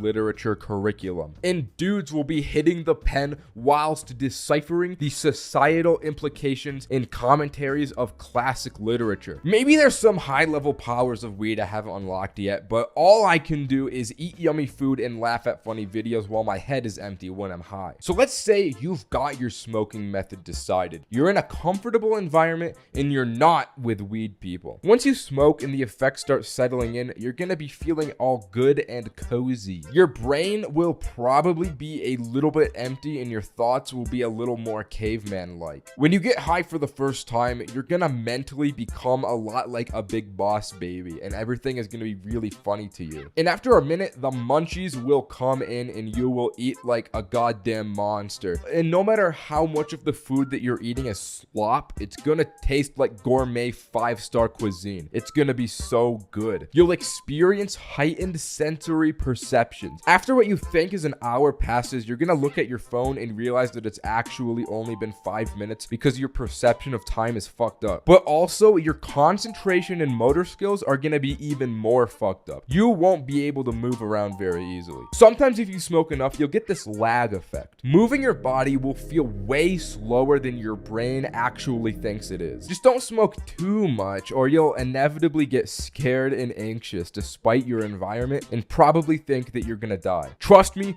it's happened to myself and it's not something you want to go through. In my opinion, the best way to view weed is as an enhancer. If you're in an uncomfortable situation, it will only make it more uncomfortable. But if you're with your boys, maybe getting a little Vic Roy on the battlefield, getting into a little questing and mischief, it'll make you feel like you are truly killing real human beings in Fortnite. Just don't smoke too much, pace yourself, and you'll be alright. Okay, that's the video. Subscribe. I recently bought an Airbnb to stay in for 50 hours and get deviously high for the entire time period. Every 5 hours that passed, my beautiful friend Cameron would spin a giant wheel with various different challenges I would have to complete. By default, every 5 hours, I would also eat a 25 milligram edible, progressively getting higher and higher as the challenge went on. But if I failed the challenge, Cameron would force me to eat an additional 2 gummies, which, you know, would probably end up with me passed out if I failed too many. For the first 5-hour block, Cameron spun that massive wheel and got make a PowerPoint. So I eat my gummy and start thinking about what I'm going to make this PowerPoint about. I'm looking around this Airbnb room for inspiration, but there's not much to work with. But then I feast my eyes upon something great. It was one of those corny Christian house decor items, and I thought, yeah, I can work with this. I got to work tirelessly on this PowerPoint. Although those gummies started to hit halfway through, so it took me a bit longer than I anticipated, that was nothing the Lord's strength couldn't handle. After hours of endless work, I had a finished product to present to Cameron. Alright, Cameron, so this is why Jesus Christ should definitely smoke weed by Ninye. Let's be honest here, he's still a person at the end of the day, just like me and you. And I bet being the Holy Lord comes with a lot of stress and anxiety. I bet smoking weed would really help him out with that. Let's do a little activity. Let's count on our hands how many of our friends believe in the Lord's faith. Yeah, that's right, not a single one. The youth are quickly losing faith, but smoking weed will make Jesus way cooler and way more relatable to younger people. Here's just a quick before and after. Jesus before he smokes weed and Jesus after he smokes weed. As you can tell, there's a big upgrade here. Without weed, he is mid. Faith will be peak again. Thank you for listening. Cameron thought my presentation was very cool and impressive, so afterwards I didn't have to eat any extra gummies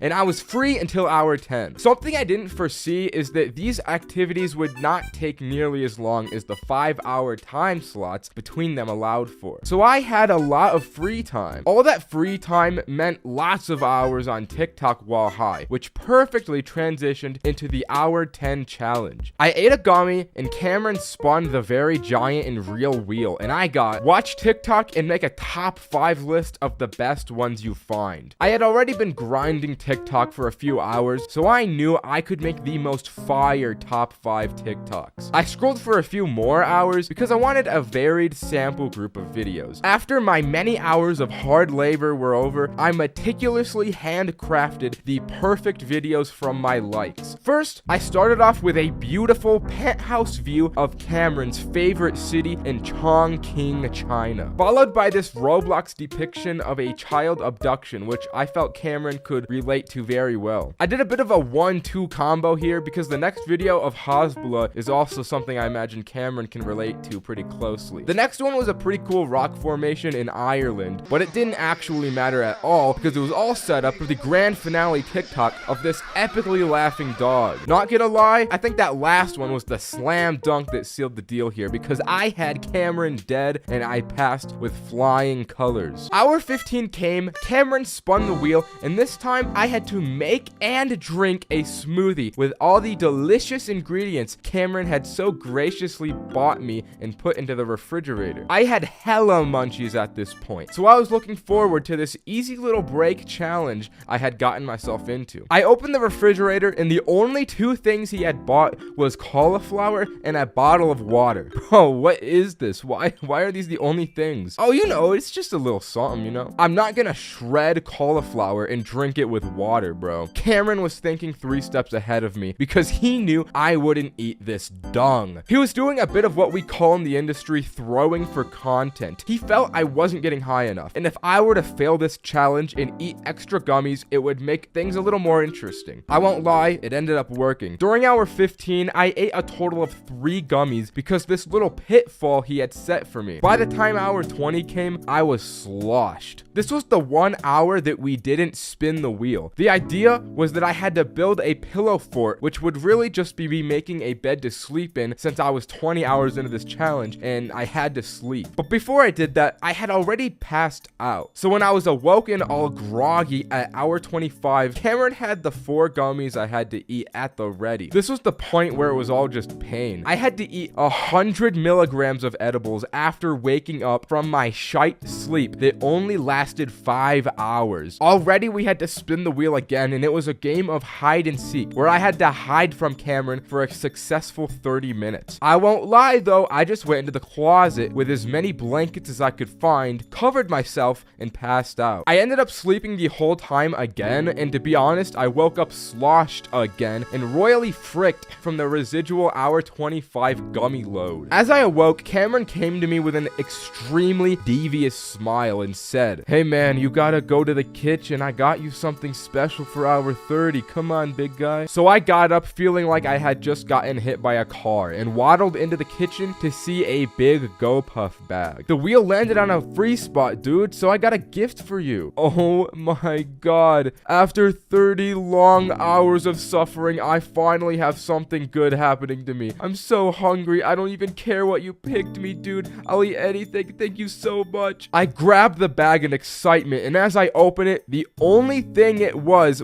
a super suction blue 12-inch dildo. Wow, thanks, bro. Thanks for buying me this. I actually ended up finding a lot of utility out of Cameron's epic item he got me because the suction on the bottom made for an awesome trick shot item. So I threw this thing around the house, bottle flipping it on just about every surface I could find until I accidentally stuck it to the ceiling and it was too high for me to retrieve. The suction on this thing was supreme. It was really stuck up there. Hour 25 was actually my favorite moment. I was tasked with making a song. I didn't have any kind of experience with music production, but Cameron did. He gave me his laptop with FL Studio to make an epic song, but he didn't actually help me at all. This song ended up taking me hours of tireless work since I had no idea how to use the application, but I seriously think I found my calling here. Once I figured out the basics, I was like Kanye West in the studio. The music was flowing through my fingertips, and I made one of the most fire songs I had ever heard. But enough talking about it, I'll just play the song for you guys.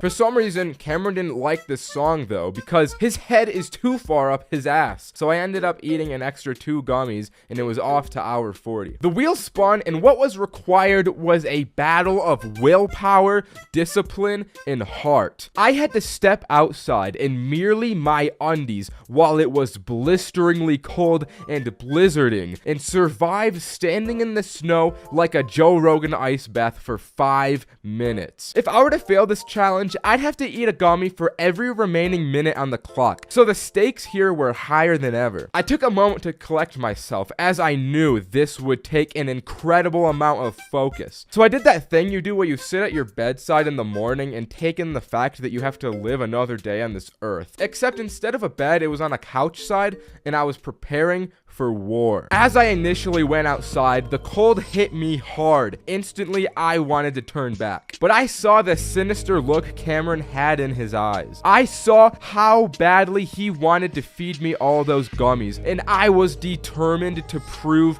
him wrong. Against all odds, I step into the snow and shock instantly spreads throughout my entire body. I'm shivering, my teeth are chattering, but more than anything, I was persevering. With every passing second, the cold became slowly more bearable and I became slowly stronger. In the midst of this intense and cold winter, I found that there was within me an invincible summer. No matter how hard the world pushed me, there was something stronger, something better, pushing me right back. After the 5 minutes were up, I walked back into the warm indoors and felt an indescribable warmth return to my body. Unfortunately, this hour's triumph was also my last. After withstanding 40 hours high, 275 total milligrams of edibles in 5 minutes in the snow, it was just too much stress for my body. I passed out for good right at the home stretch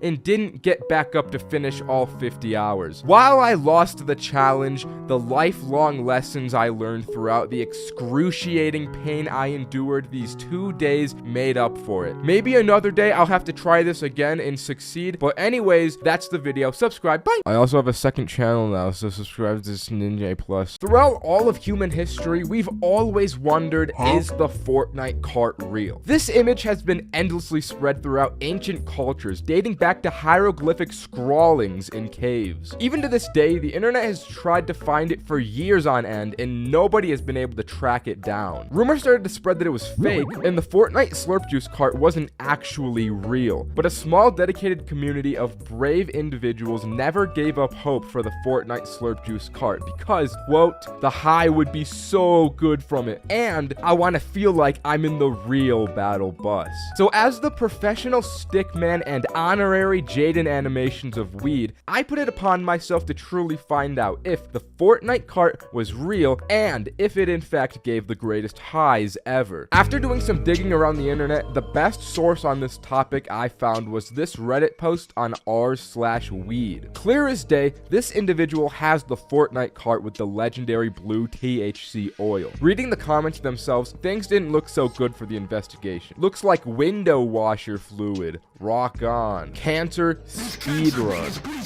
You should seriously not inhale that. I know it's kinda funny and everything's a joke, but the cart is fucked. Poop_tickle felt extremely passionate about this anti-slurp cart propaganda, but I didn't let it get to me too much. I mean, something being funny has never stopped me from inhaling things in the past, so I kept on my voyage. But then the positive side of the thread started to show itself. Looks real. You should be good. Hit the chug jug. It looked like there were still some believers here who hadn't been gotten by the Reddit brainwash yet. But none of these comments were bringing me any closer to the truth. To take things further, I decided to message the original poster of this image, Blaze_Titan04. And to my surprise, he actually responded. I can't show exact messages since he requested to keep them private as he moves in the shadows on his grind, but he provided an extremely crucial key piece of information. He told me exactly how he acquired his Fortnite slurp cart and who it was from. And best believe it spawns from the depths of Los Angeles. There's a man who runs a small business manufacturing and distributing custom-made THC carts that has the means to make the Fortnite cart a reality. And so I emailed him. Hello, weed legend. I'm a weed man myself and I love weed, but I also love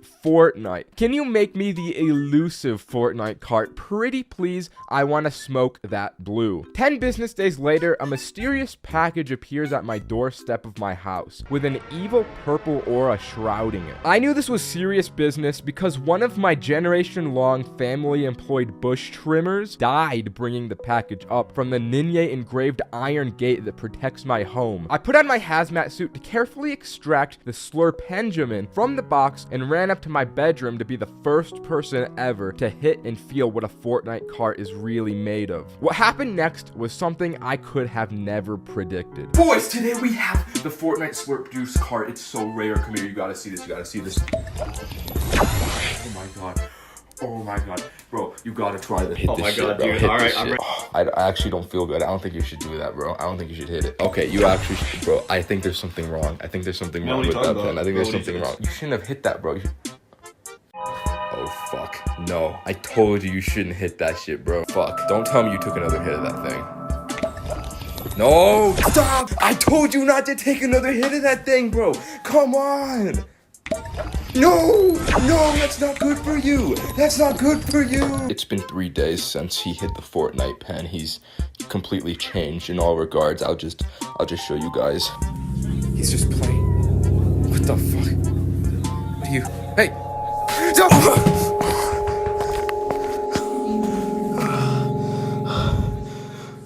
To answer the millennium-old question, no, the Slurp Juice cart did not make me feel like I was on the battle bus. But I can confirm it does hit in an indescribably different way. Unlike anything I've ever smoked. But different isn't always better though. It was clear this THC was laced with some sort of evil dark enchantment I wouldn't even wish Chains for Real smoked. And because of this immense power, I flushed it down the toilet so it could never be smoked again. Okay, subscribe. Being high and alone is something I like, but you know what isn't? Addiction. And if you're watching this video, there's a 99% probability that we share the same addiction, and that's short form content. I go on these jaunts just about every non-consciously waking moment of my life. So this particular night of me being high and alone served to free me of this terrible addiction because every time I opened short form content throughout the night, I made myself eat an extra edible in an act of hopefully stopping my addiction. But it only kinda worked. Here's what happened. Right off rip, after eating this gummy, I cleaned my entire house. I was an unstoppable force of cleanliness off these gummies. But afterward, I quickly went back to my addiction. Not YouTube Shorts, I mean gambling. This is gonna be huge. I'm gonna open a freaking case, dude. Holy crap.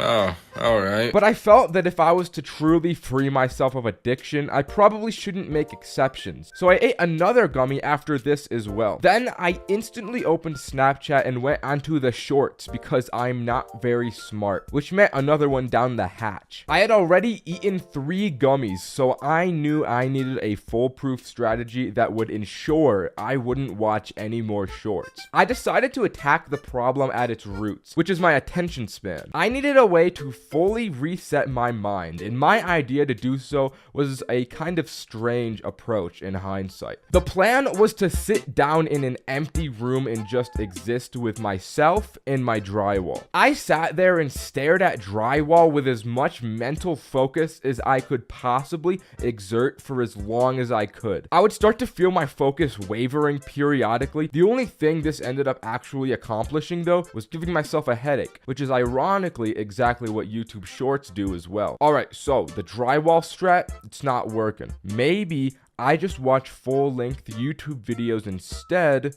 Maybe that will fix me. This was a worse idea than the drywall. The YouTube app did that thing where it opens into shorts, so I start watching a handful of these before realizing what I've done. I ate another edible, but to be honest, YouTube Shorts had admittedly fed me some interesting slop this time around. I was watching a big, strong, shirtless, hot man climb a boulder, which got me in a real mood to watch more men climbing rocks. I was relentless with the men rock climbing videos. I watched Olympic climbing. I watched little men climbing. I watched big men climbing. All this climbing made me want to climb myself. So I bought a membership at a climbing gym. I haven't used it yet, but eventually whenever I do, I bet it'll be pretty cool. In an attempt to feel the triumphant victory of climbing rocks, I ended up climbing onto my bed from the floor, which isn't as impressive, but I thought it was pretty cool. Then out of left field, YouTube recommendation threw a real curveball at me. Teen Titans Go Movie Magic. This video hit the spot like nothing before. This show is just so goated. I was watching it so involved and entranced by the funniness and bright colors. Although I was really lost in the plot here. I didn't realize this while I was high, but this is actually like 5 videos strung together into one. Somehow I still managed to follow some kind of plot despite there not being one, which is something quite impressive. But this whole time, I couldn't stop thinking about how funny Robin was. This dude has to be the best written character of the millennium. I really came to realize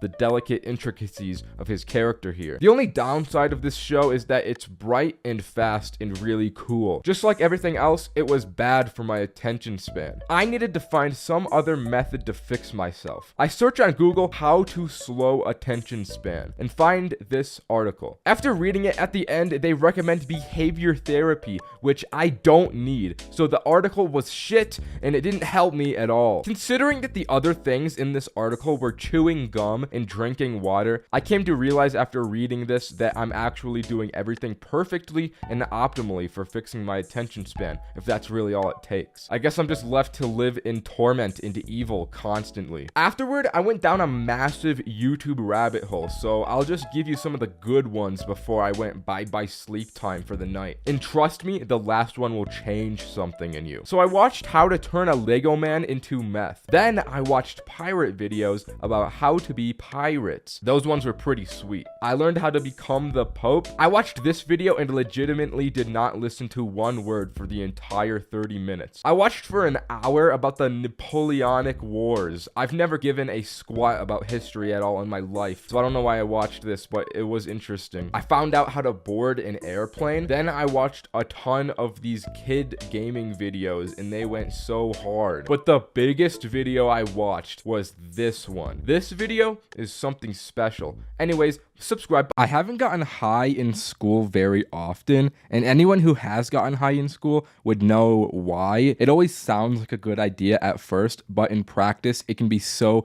goddamn scary. Now, this story isn't just about me getting high, but instead the whole squad was smoking in class. And under those circumstances in mind, you know shit had to have gone down, and it did. So it was the first day back to school from summer break, and it was the morning of that day before the classes had started. As the nature of the first day of school goes, I was pissed off, and so was my boy Roderick, the same guy from the mushroom story. We were pissed we had to be back in this place, but it also was sick to see everyone I didn't see over the summer. So we were greeting everyone in the grade, catching up in the hallways, when none other than the man himself, Kevin, comes through the doors, beelines straight to the two of us and whispers in our ears, "Bro, meet me in the handicapped stall real quick. I got something to tell you." Which, may I add, is an insane way to greet someone on the first day back from summer break, but we followed him into the bathroom to see what was up. As we walked in, Kevin is standing on the toilet like he is about to give a speech to us and says,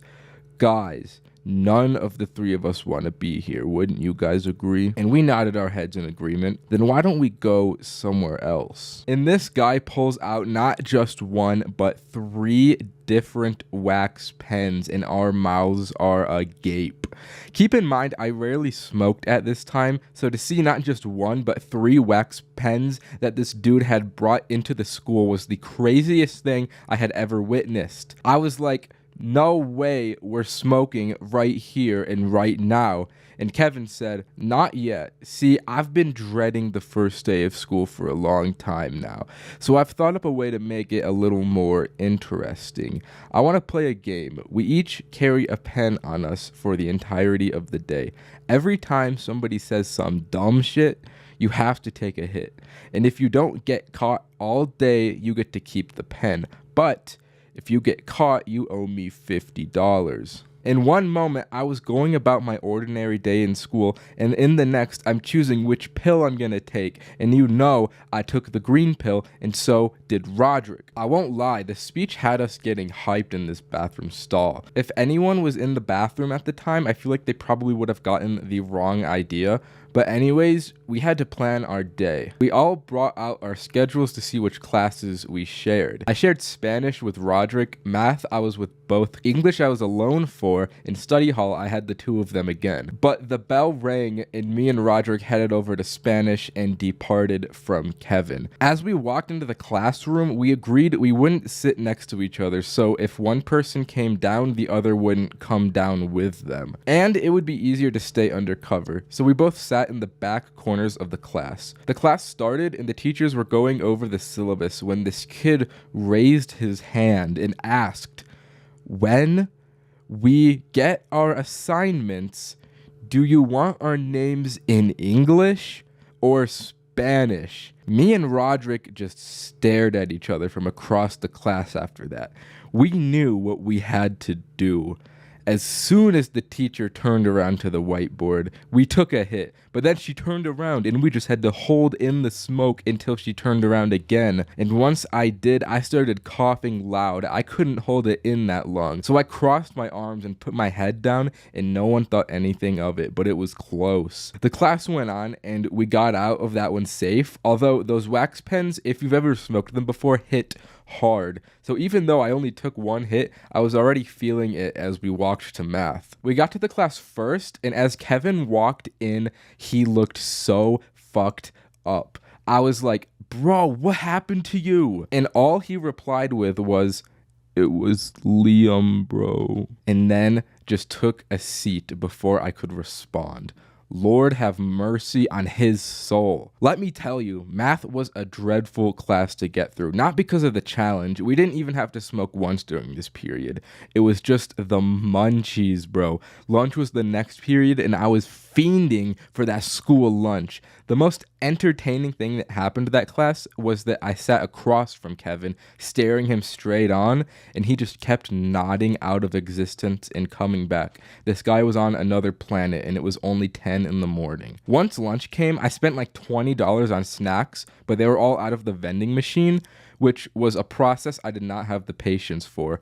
Waiting for the food to come down just felt like an eternity. The squad linked up and I tried to get more information on what happened to Kevin during first period. Can you elaborate on what happened to you earlier, bro? Liam, bro, he had to introduce himself and he said he likes kids.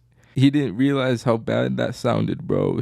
But he really said it. And to be honest, me and Roderick, we just decided to take a hit right there after hearing that out of respect for what he had gone through. Once the bell rang, I started stressing because my next class was alone. I lost my supports and I had to face English class like a real stoic man. I sat down. I don't remember exactly what the question was, but I do know that some kid said something that I had to smoke to. So I had to take a hit. Then the guy next to me leans over and looks into my eyes and just nods. I was sitting next to the school stoner Bradley. Bradley saw this and asked, "Yo, can I get one, bro?" So respectfully, I handed him the pen and with no remorse for his own life proceeded to blow it straight into the air, and of course the teacher noticed and walked over. I thought it was all over for me in this moment, but he just ended up sending Bradley to the office. But the thing is that he still had my pen on him when he left. This guy, 200 IQ, outplayed me and purposefully got sent to the office so he could take the pen for himself. I don't know if that was actually his plan,